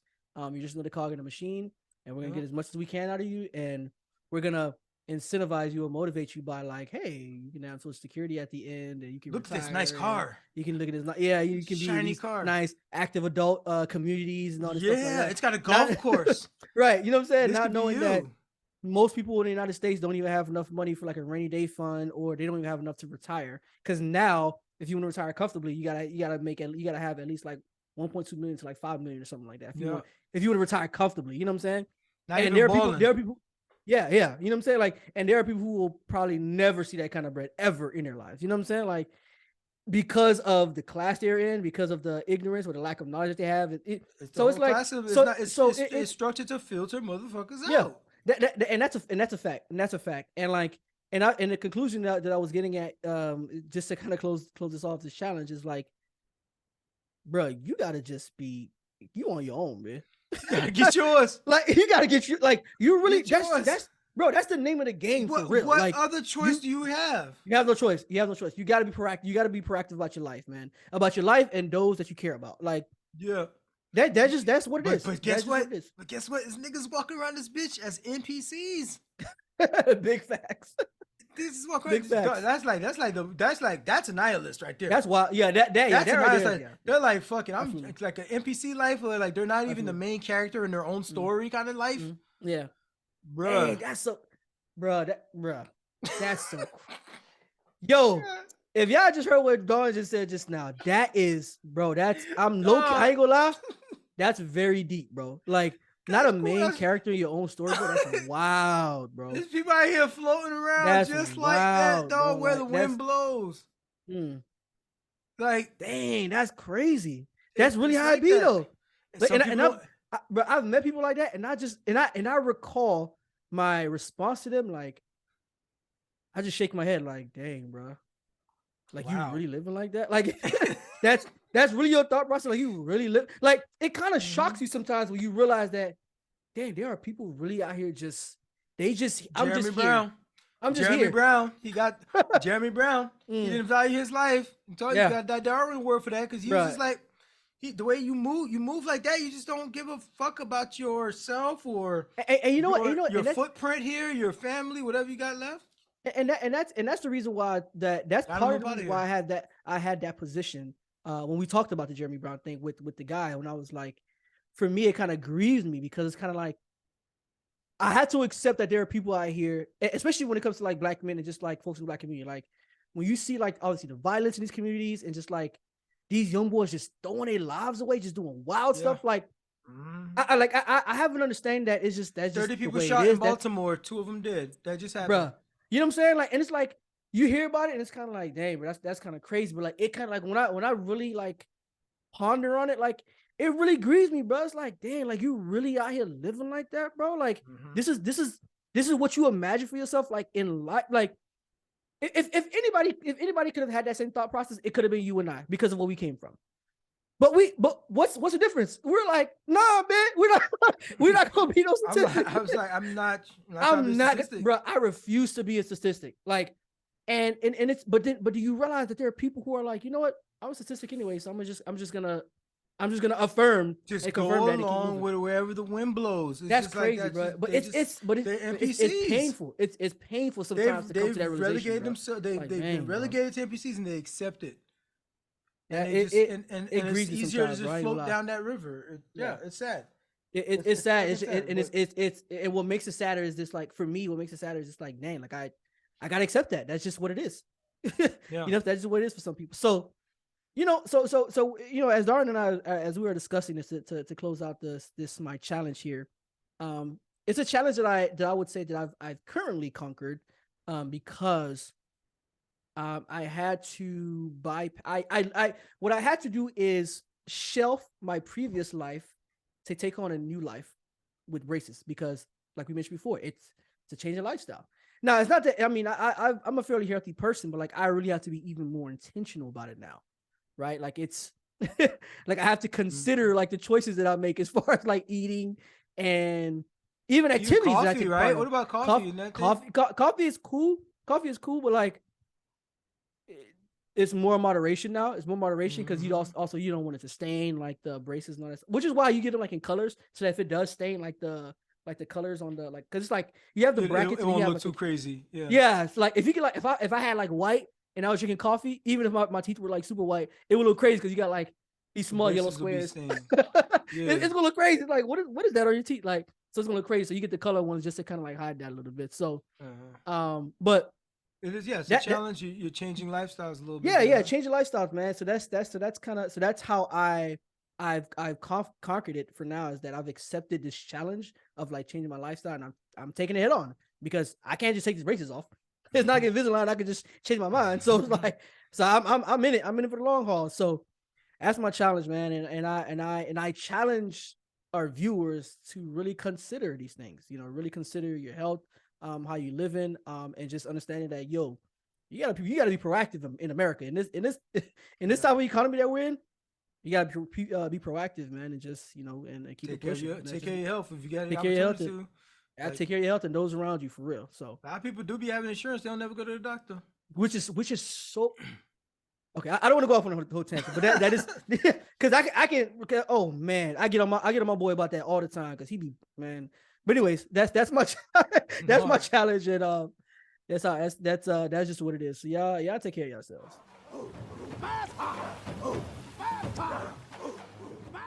If you're in a relationship and you flirt with someone else, is that a betrayal?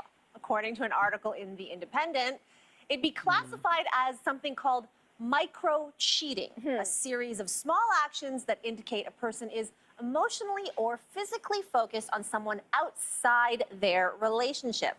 Would micro-cheating be a big deal for you? Okay, so that's the setup. Yeah.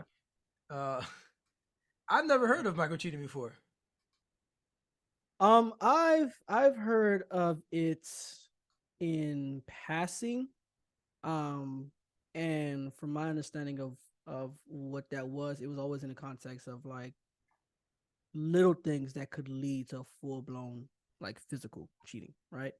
So that's kind of, but it, never like something that was like in depth or something like that. But that's kind of how I I was familiar with it. But I know I didn't. But I actually didn't know that this was like a definitive term that people use. Yeah, people came up with the term. Yeah, right. yeah. So I'm reading from the Independent here. What they're going to describe with micro cheating. So it's the small actions that some say are as bad as full betrayal.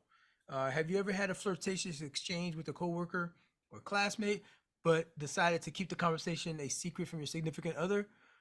Or perhaps you use the fire emoji with someone other than your significant other's Instagram post. Social media is Simply because you thought they looked good, right? Well, according to a dating expert, Melanie Schilling, who spoke to HuffPost Australia, this type of behavior isn't as innocent as you may think. The behavior actually makes us guilty of something Schilling refers to as micro-cheating, or as she defines it, a series of seemingly small actions that indicate a person is emotionally or physically focused on someone outside their relationship. Yep. I mean, as I describe it, I mean, it sounds so like, what's that? Y'all making up stuff. Like, what? Man, y'all all kind of with these fancy terms and stuff and trying to like get people riled up and find another reason to freaking cause division. But then the way they describe it like that, like, wait a minute. I mean, kind of some of these things is like, that's not cool, right? These things exist. That's not cool. In the I'm looking at the Relationship Therapy Center, and they have some examples. Yeah, they listed some of the video there, but overly flirtatious behavior, sometimes sexual in nature. That ain't cool. That's not fucking cool. That's not cool. That's not cool, man. That's not. You my spouse. And sometimes it's sexual in nature. It could be like some like, what's that bulge in your pants? Like, wait, why are you talking? Why are you even bringing that up? You know what I mean? Like, why is that even? What? Yeah. No, I don't know. I'm sharing phone numbers. That's a little too much. You think so? You think so? Phone numbers, like, you work with people, you have colleagues, you go to conferences, I thought that was a bit vague. A guy that may be attracted to you, maybe amongst them, but you giving them your number off of some completely platonic type of relationship kind of thing. Mhm. I wouldn't categorize that, but perhaps if you did the first thing, in addition to the phone number exchange thing, Mhm. you know what I mean? You know, you compound the two charges there. Mhm. um, this is obvious: hiding a wedding ring or Yeah. lying about your relationship status. Yeah. Yeah. That's egregious, bro. You're suspect. That's suspect. Yeah. That's That's egregious. suspect. Mhm. Maintaining an inappropriate relationship with an ex. Yeah. Yeah. Like That's also. that word inappropriate is doing a lot there, and I Mm. can't think of nothing good or nothing like innocent. Well, So That what do you think about that though? Like, what do you think that's about macro like? cheating. That's not Yeah, micro cheating. that's That's full blown no, cheating. yeah. That Talking no, about I fully agree with you. an inappropriate relationship with my I guy. fully, I fully agree with you with that. What I was gonna ask is, what is an appropriate relationship with an ex? Is it just like complete like, hey, like, I mean, for do example, you could have like somebody like should you even have any kind of communication with your ex? Should there even be communication there? Because some people are like, if you're an ex, I completely cut you off. That's it. And some other people are like, oh, I'm cool, my ex. We cool. We just, we cool. That's about it. okay, so But I'm not really feeling that, man. I don't know. some people have to maintain a relationship with their ex because they have kids together, for Yeah, they example, have kids. Yeah. right? So um they may date other people and all that kind of Mhm. stuff in the meanwhile, but they just went separate ways. Them and Yeah. their ex, they went Yeah. separate ways, and so Mhm. all right, it just be like that. But like, Mhm.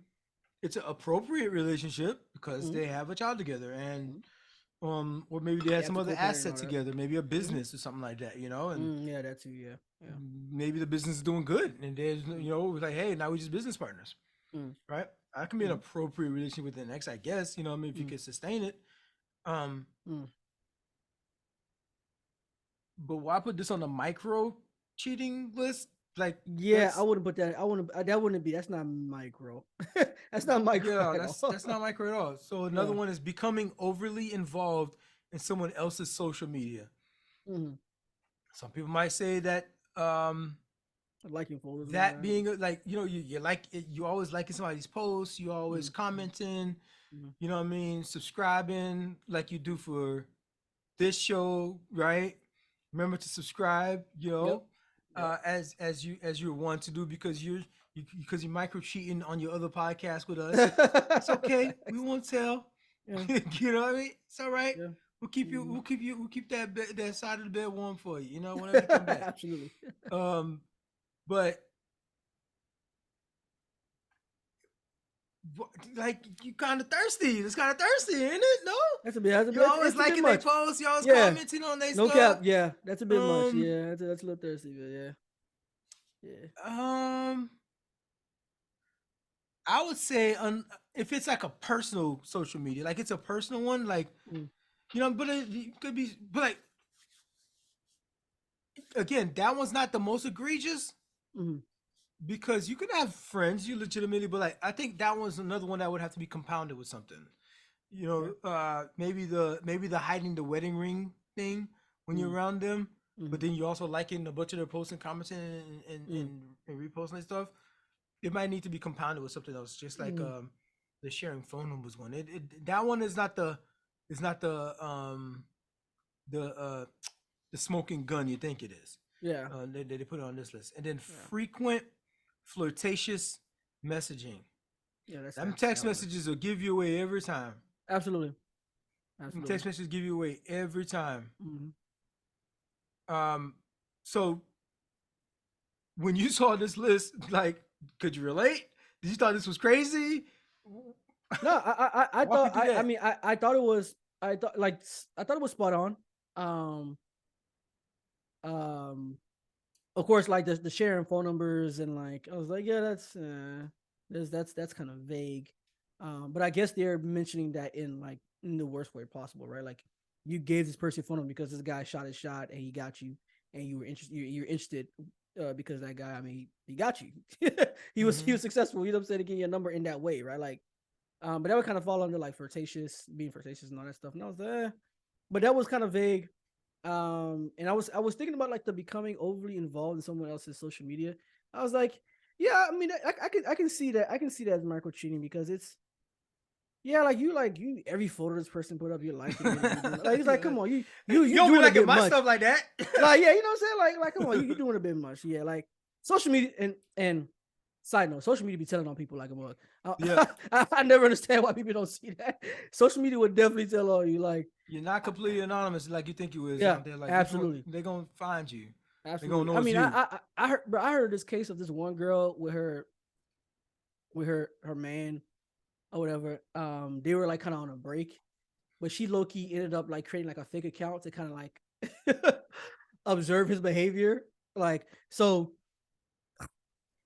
this girl is, but the purpose of her doing that is just to kind of like spy on him, just to kind of see if he was out here like trying to get at other women or whatever.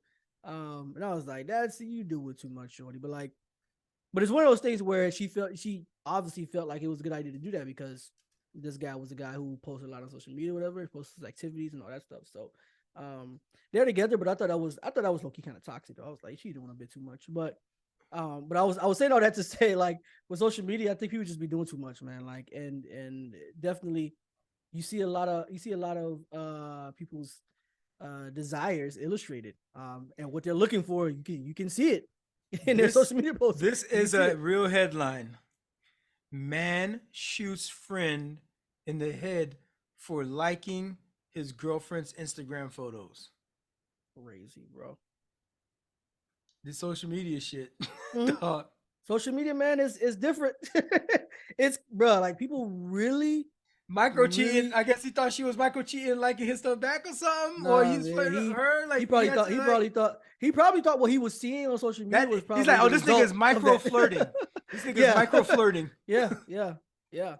And like people get. I mean, bro, like we even like the violence of some of these places like stem from interactions online, social media platforms. So like, you know, it's bro. So it's, man, social media, man, is I think social media has done more wrong than it is. I think it's done more. I'm not gonna say wrong. It's done more damage than it's helped people. I think because people are like, people are succumbing to their vices and they're expressing their vices. I used to on be. Social media platforms. You might be onto something. I used to be of the other camp where I'm like, you know, I was on Twitter back in the day when it helped the Arab Spring. You know what I mean? That revolutionary period. And that made more sense in that situation. Yep. I was on Facebook when, you know, when we like first started getting news out on Facebook, and this is where the communities were able to talk to each other about things that mattered to them. Side note, I found one of the ways that I was able to remember that time I told you about when Danny, my dog's name is Danny. Remember he had jumped out of my car when I was driving. One of the ways that I was able to recover him is I posted on a community post of people who live like in my area on Facebook, and one of the people that found it was a person that was in that community. They're like, "Hey, I saw your dog. I saw the picture that you posted. I saw your dog, and as a matter of fact, I was out here with my dog, and I was able to like attract him to my dog, and I'm holding him for you. So we got some time. Hey, come by and come pick him up. Come through." So that's one of the good things about that. That's what you want to use it for. So you want to use it like that. Yeah. And there was a period of time when it was that, you know, with that's a lot of what social media was. Yep. MySpace was sharing the music that you fuck with. You make it your background song. You got your top 8 up there. You know, these are my top people. I love these. These my closest friends. And it was a whole thing. Like if you made it to that top 8, it was the whole thing. Like you know what I'm saying? You know what I mean? And so like. Yeah. Boom, this dude fuck with me now, or like, boom, I'm his girlfriend, and he posted me on his top 8 type shit like that. It was a celebration of your own identity because all the background pictures you could change and make it yourself and what you like and stuff like that. But it got to this other place eventually. It evolved into this other place that is of that. Like, it's done way more damage at this point. Like it was doing some good, you know what I mean? It was social media was disseminating news, freaking bringing communities together, freaking causing revolutions, and not causing revolutions, but powering revolutions. Yeah.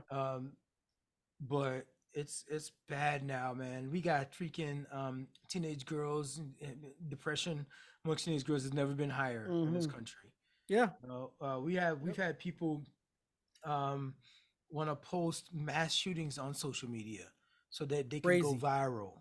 Crazy. They wear a body cam while they go fucking cause devastation. Crazy. You know, just so they can go viral. So at this point now, like it's outlived its use. It's outlived its purpose. We need to go back to our when I got off of Facebook a long time ago. I did too. I'm not on Facebook like that either. Yeah, like I have my thing. My page exists or whatever, but like I'm never on Facebook. My page don't even exist. I went through the whole process. It's a process to get your shit up off to there, and it's completely dead them.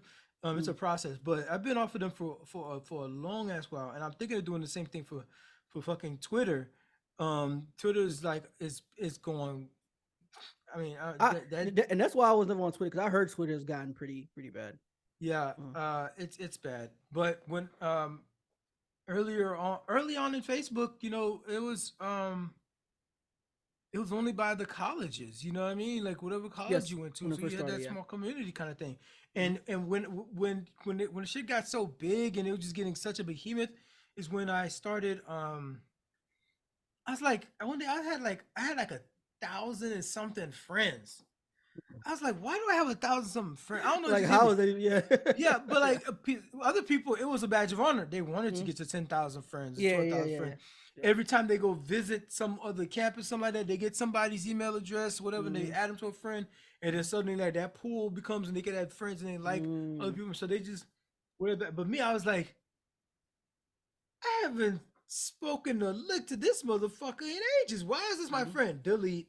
And so I would start a thing where like every Friday I just go through and just give myself 15 minutes to just delete.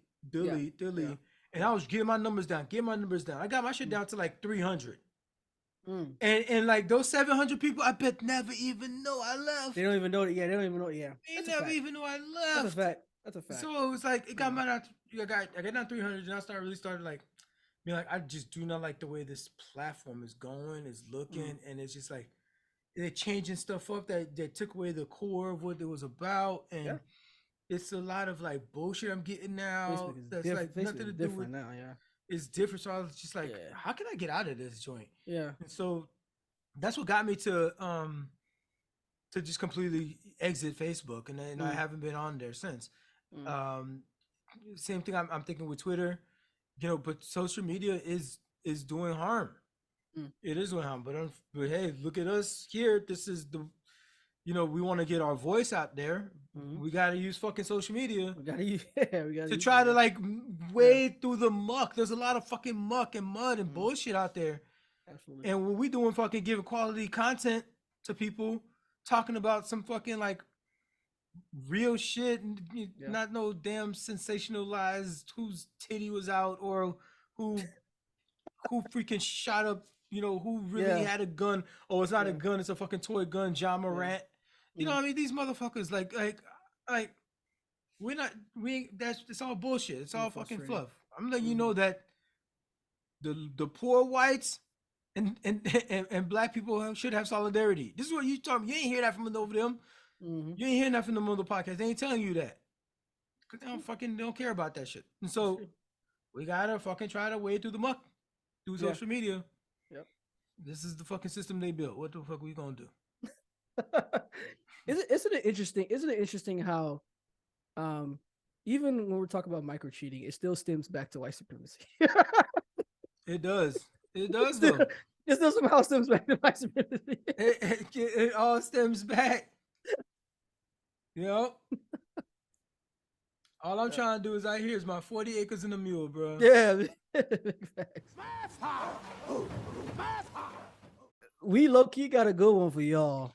Got one of the legends of the South. So hold on, you vibing on something finally. You got a vibe. Yeah. And this man, what you got? I ain't gonna lie. So bro actually had me right. I ain't gonna hold you. Like, so the homie, I call him the homie, is the homie Juvenile. If y'all know Juvenile, Juvenile, man. You know, part of Hot Boys. Oh, so you Juvenile. so you was fucking with that shit I sent you. Oh, heavy Juvenile. Yeah, Okay. Juvenile. I mean, I grew up in hip hop. I mean, even though I don't really listen to that music now anymore, but like, it was more nostalgic for me because it's like this is like one of the guys that I used to listen to a lot too. Like, because I was a big Hot Boys fan. Wayne being my goat. I've said that many times. That Wayne being my goat. So I was like, let me check out this Tiny Desk. You know, I rock with Juvie. That was one of my guys back in the day. And I ain't gonna hold you. I didn't know that I needed that, man. Have you listened to Tiny Desk before? Yeah, of course. Yeah, I've seen Okay, like you know it's a like, thing. Yeah, I know it's a thing. There's certain artists that I've seen there, like Christian artists that I see that will go there. There are other artists that I used to listen growing up, Neo Soul, R&B artists. Like Usher was one of the ones that I Usher one was flames. Usher one was fire. So it was like it was a bunch of dope ones. You know what I'm saying? A bunch of dope ones that I was like, man, this Tiny Desk thing is whoever thought of this idea for NPR, man, that man deserves a raise. Get that man a raise. I'm pretty sure he probably got a raise by now, but like that was an amazing idea. And then the acoustics that they got set up in there with the little amazing. And you know what? The room actually where they do it is it can be expanded. It could be a whole like a bigger room because they sometimes show the camera angle to show the space behind. But like when they want to show the audience, when the audience, but they want to make it more intimate though. They want to make it so intimate. So like, so that means like they still squeeze these people in like a whole band. With I remember Anderson Paak in that joint. He had his drum set up. Oh, going crazy. Yo, I ain't gonna lie. He's very talented. This is a side note, but that guy is very talented, bro. We can do a whole episode on this guy's. Like they need to make a movie, bro. Anderson, I ain't gonna lie, bro. I've read his story. I was asleep. His story is crazy too. His story is crazy too. His story is only the tip of the iceberg. Yeah, we ain't even talking about his father and uncle. Like they go back. Like it's their whole family is. They need to make this movie, the Anderson Paak story. How we got absolutely. And Anderson Paak will only be in the last 5 minutes of that movie. That's how wild like the chances are that we have this Anderson Paak figure right now from like that story. I read an article. It took me days to read this thing. It was like reading a book. Wow. Right? It took me a couple of days, right? And it was some long history about it. And it's just so amazing. Like out of all of that. Got this dude, this talent ass. It's just dripping off of him. Super duper talented. I ain't gonna lie. That's side note, but it's super duper talented. Yeah. But as far as and so we'll probably lock in with so Tiny Desk is legit. Tiny Desk so watch it. Yeah. So but you thought you see Juvie? Tiny Desk? Bro, as soon as I saw it said Juvie and I was like Tiny Desk, I was like, I gotta watch this. I was like, I have no choice. How do they execute it? And then I didn't know Manny Fresh was gonna be there. So the very next thought that I had, I was like, the only way this could work if Manny Fresh is there, right? Because Manny Fresh is the musical genius behind like a lot of the production. He was our producer, so like I was like, that's the only way this is gonna work, right? And in my head, I was thinking, I was like, bro, Juvie at Tiny Desk. I'm like, that's revolutionary. I was like, this is a new invention. This is a new thing. Like mankind has never experienced. Like I was literally thinking, you know what I thought about? You know what I thought about? Of mankind. The peak of human evolution. I was like, you know what I thought about? I was like, this is equivalent to the Pope in a white puffer coat. White coat. This is it. White coat. Yeah. Dude, you did not know that Juvie was gonna go on that bit. Hey kid, dog, they did a fucking encore at the end of that bit. Yeah. That was up there tearing it up. It was only an audience. It was an audience of like 20 people. Bruh. Could you imagine killing it? Going crazy. Yo, you know what's so fire? And not only was it so fire, just the acoustics, but the aesthetics was fire. Bro, they had guys in Dickie suits. In Dickie suits, bro. With the do-rag. With the fatigue, bro. I was like, this is he kept the identity with it. Bro, it was everything. Bro, it was so fire, bro. I was like, yo, this is I was like, this is that's a vibe. It's immaculate, bro. Like it's immaculate. This is Basquiat. I was like, this is Basquiat. And you can watch it more than once because it's like some of these Tiny Desks, they're nice, but I don't go back, But like Don, this one you gotta watch. this one you gotta rewind it. Yeah.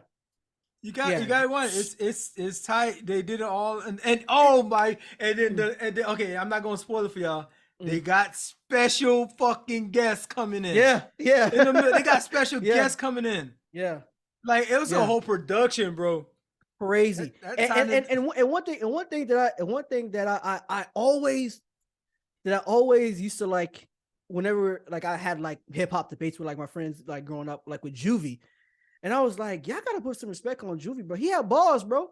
Yeah. He was really talking that talk like, and you can hear it clearly. You can hear it clearly. You can hear the lyrics, all the bars. You're like, whoa, dang, that's what you were saying. Like that's clean. It was so underrated. Like, and this Tiny Desk kind of gives you even more perspective on that because like it's really like you really hear the acoustics and like the intonation in his voice, the sudden twang, kind of like the swag and like it's like when he's talking, it's like bro, he sound like a pimp, kind of like in a way, like you know, like bro, like it gave you all kinds of vibes, like and I was. And he's a performer, bro. Yeah, oh yeah, he's a performer. Yeah, absolutely. He had presence in that bitch. bitch. Like, and he was feeling himself, and he was just like he was fully into himself. Like, no, I own this. I know what I'm doing here. Bro. He turned that 20 spot audience into an arena.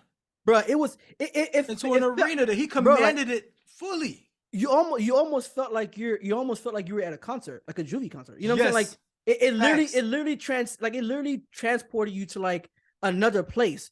And I was thinking to myself, I was like, I'm not sure if I can handle this cross sectionality with Juvie and NPR. I don't know if I can handle it, bro. Like this is and NPR, by the way, NPR put it on.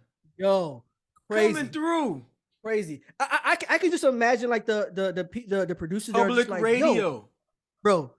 I can only imagine like the discussion they had. They're like, yo, you know who we should have at Tiny Desk?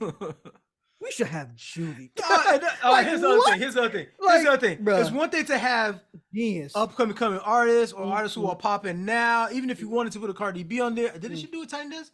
I don't know. I think Megan Thee Stallion might have done one. I'm not sure. Megan Thee Stallion did one. Yeah, did she do one? I think she might have done one. Because I remember seeing something. She did one a while back. Yeah. Yeah. But to go to like fishing through the toolbox and come out with the Juvie? With Juvie? I didn't see that coming. Nobody saw that coming. Nobody. I didn't see that coming. Nobody. Bro, nobody. He's been out the way doing his thing right? Yeah. Yeah. And out of sudden, like, fucking Tiny Desk, boom. That's it. At least Usher, out of nowhere. At least when Usher did the Tiny Desk, he had a thing in because he's got a residency in Vegas right now. You know, Usher's been doing that for the past maybe I think 2 years or something like that. Yeah.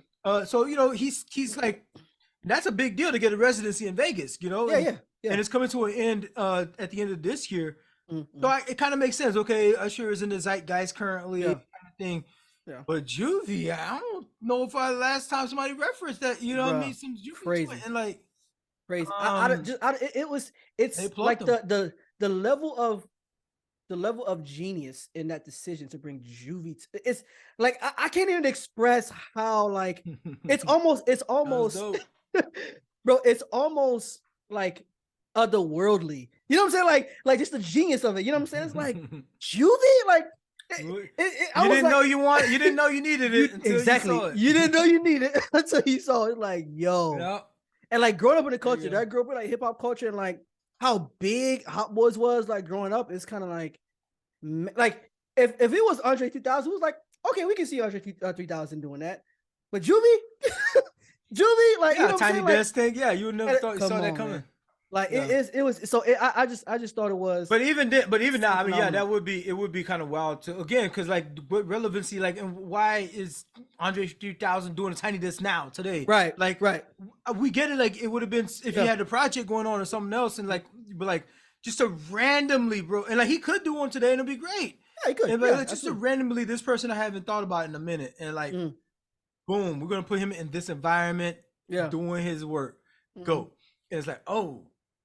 Dang. Okay. And you see, and what makes the Tiny Desk the Tiny Desk concert, what makes it even in itself, what makes it such a great idea is that you really have to be like to have a good showing, you really have to be a performer. Like you really have to be in command of your work. You have to, absolutely. That's why the Usher one was so great And that's why this one's so great, because it's obvious that like, oh, this guy can actually perform. Like he's an actual performer. Like he knows how to engage the audience. He knows how to make the words come alive. Like he knows how to make you forget where you are and kind of lose yourself in the music. You know what I'm saying? Like I think it's an excellent skill. It's one thing to be like an artist, but it's another thing to perform. That's a whole nother dimension. So like, but so with the Tiny Desk, I can see how they probably use that as a metric.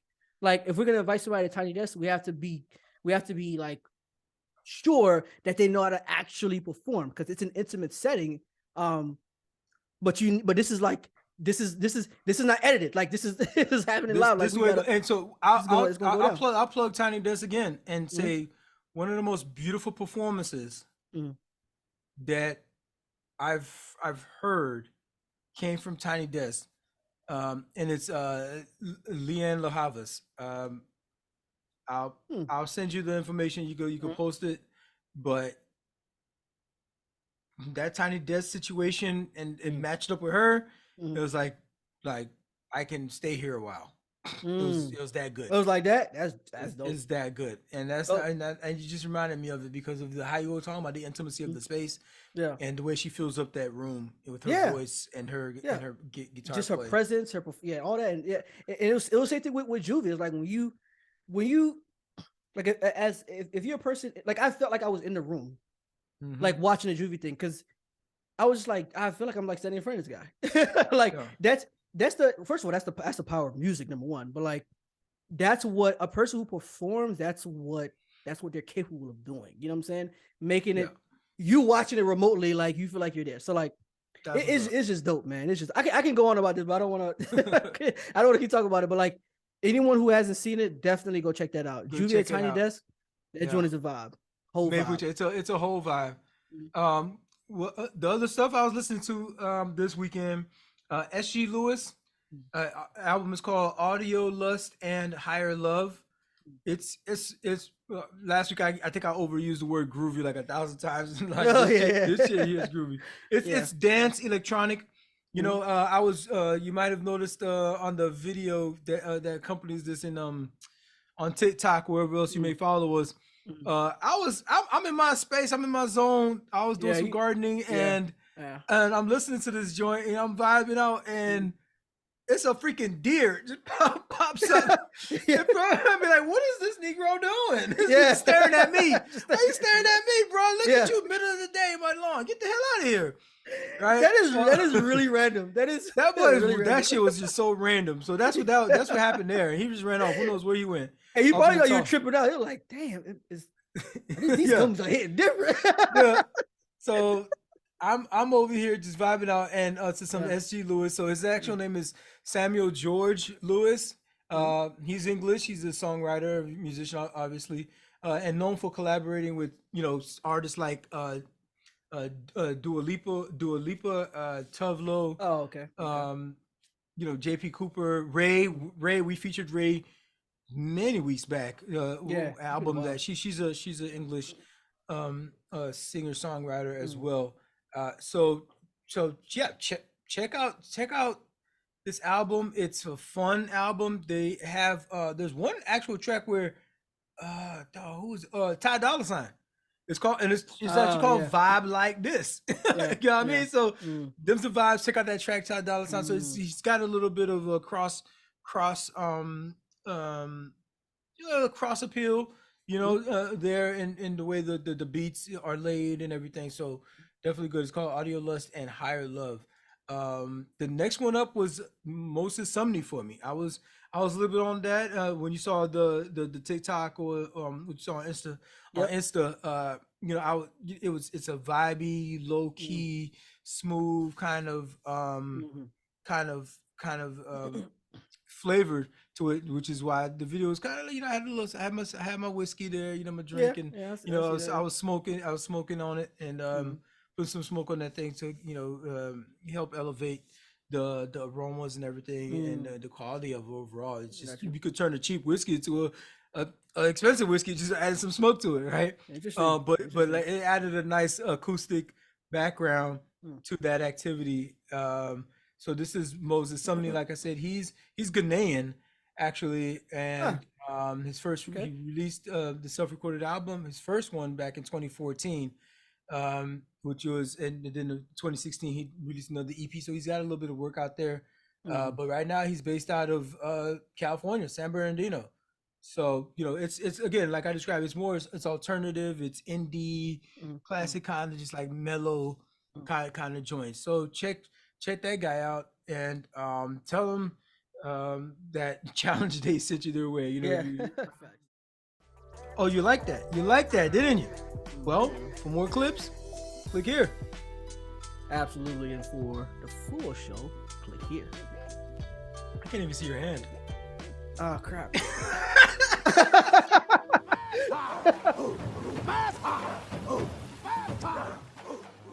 That's it. Them survives. That's all I got for today. Damn, boy, we went long. We covered a lot. Yeah. The Wagner group, you know what I mean? These boys got nukes out there. Freaking the A team. The A team got nukes. For real. Man, bro, freaking like Hell Hydra here. Like, hey, bro, these was Hell Hydra in that bit too, bro. For real, we got Jeremy Brown, who was our recent recipient for the Darwin Awards, showing us what not to fucking want to do, what not to do. The French are protesting. They burning up these streets because they cops is acting up too. Everywhere. Yeah, they cops is acting up too. So that's still happening. We'll catch up next week, see what their progress is like. But I think it's been going on it's been going on for a couple of weeks already. Yeah, for a couple of weeks. Yeah, it's been going on for a couple of weeks. Yeah. The president just recently like made like an official statement about it. Yeah.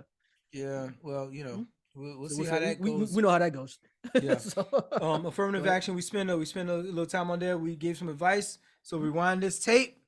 You know what I mean? And pick up some advice. We're talking to universities out there. Y'all could do better. Parents out there, you know what I mean? Y'all could do better, you know what I mean? Giving these recommendations to your kids and the students out there, you know what I mean? Y'all could do better too, man. I mean, the HBCUs are better for you, So if you're going to have to go, just give it a try. Give it a consideration, at least. We talked about micro cheating, right? You know when it happens, you know what you're doing, okay? Yeah, and that's the conclusion of the matter. Don't be acting like you need a whole freaking checklist to make sure that you know it when you're. I have to read a whole peer-reviewed article to determine what I'm doing. Chill. No, we know what you up to. We know what you. Yeah. Stop that bullshit. Yeah, all that cap. All that cap, and then the porn. We wrapped up with that. Virginia passing a new law. We'll see how that goes. You know what I mean? Yeah. Hey, it's gonna keep some kids safe. They say so, but there's a lot of these underground sites out there. Yeah, they're gonna be less safe, and those underground sites do not have standards as some of the ones that might have been. Absolutely not. You're just gonna drive people to more dangerous. And that's what's probably gonna happen. To drive people to more unsafe sites. Now you got viruses. Now you got malware. Now you got freaking kids being lured, perhaps, to becoming victims in trafficking or something. So you're putting these new rules into place when you know damn well you ain't freaking obeying them yourself. We know the porn data. We know the porn information that the Christian site put together for us and told us about how mostly freaking these puritanical people are freaking the ones that's consuming this stuff, they're by higher numbers than other people. Y'all making the big deal out about that shit. So relax, my guy. Just go ahead and beat your meat in silence. We ain't got to know about it. Leave everybody else the fuck alone. The hypocrisy is definitely irritating. So that's it. Mission accomplished. Yes, sir. Yes, sir. That's it, guys. Stay safe. Stay dangerous. It's challenge day.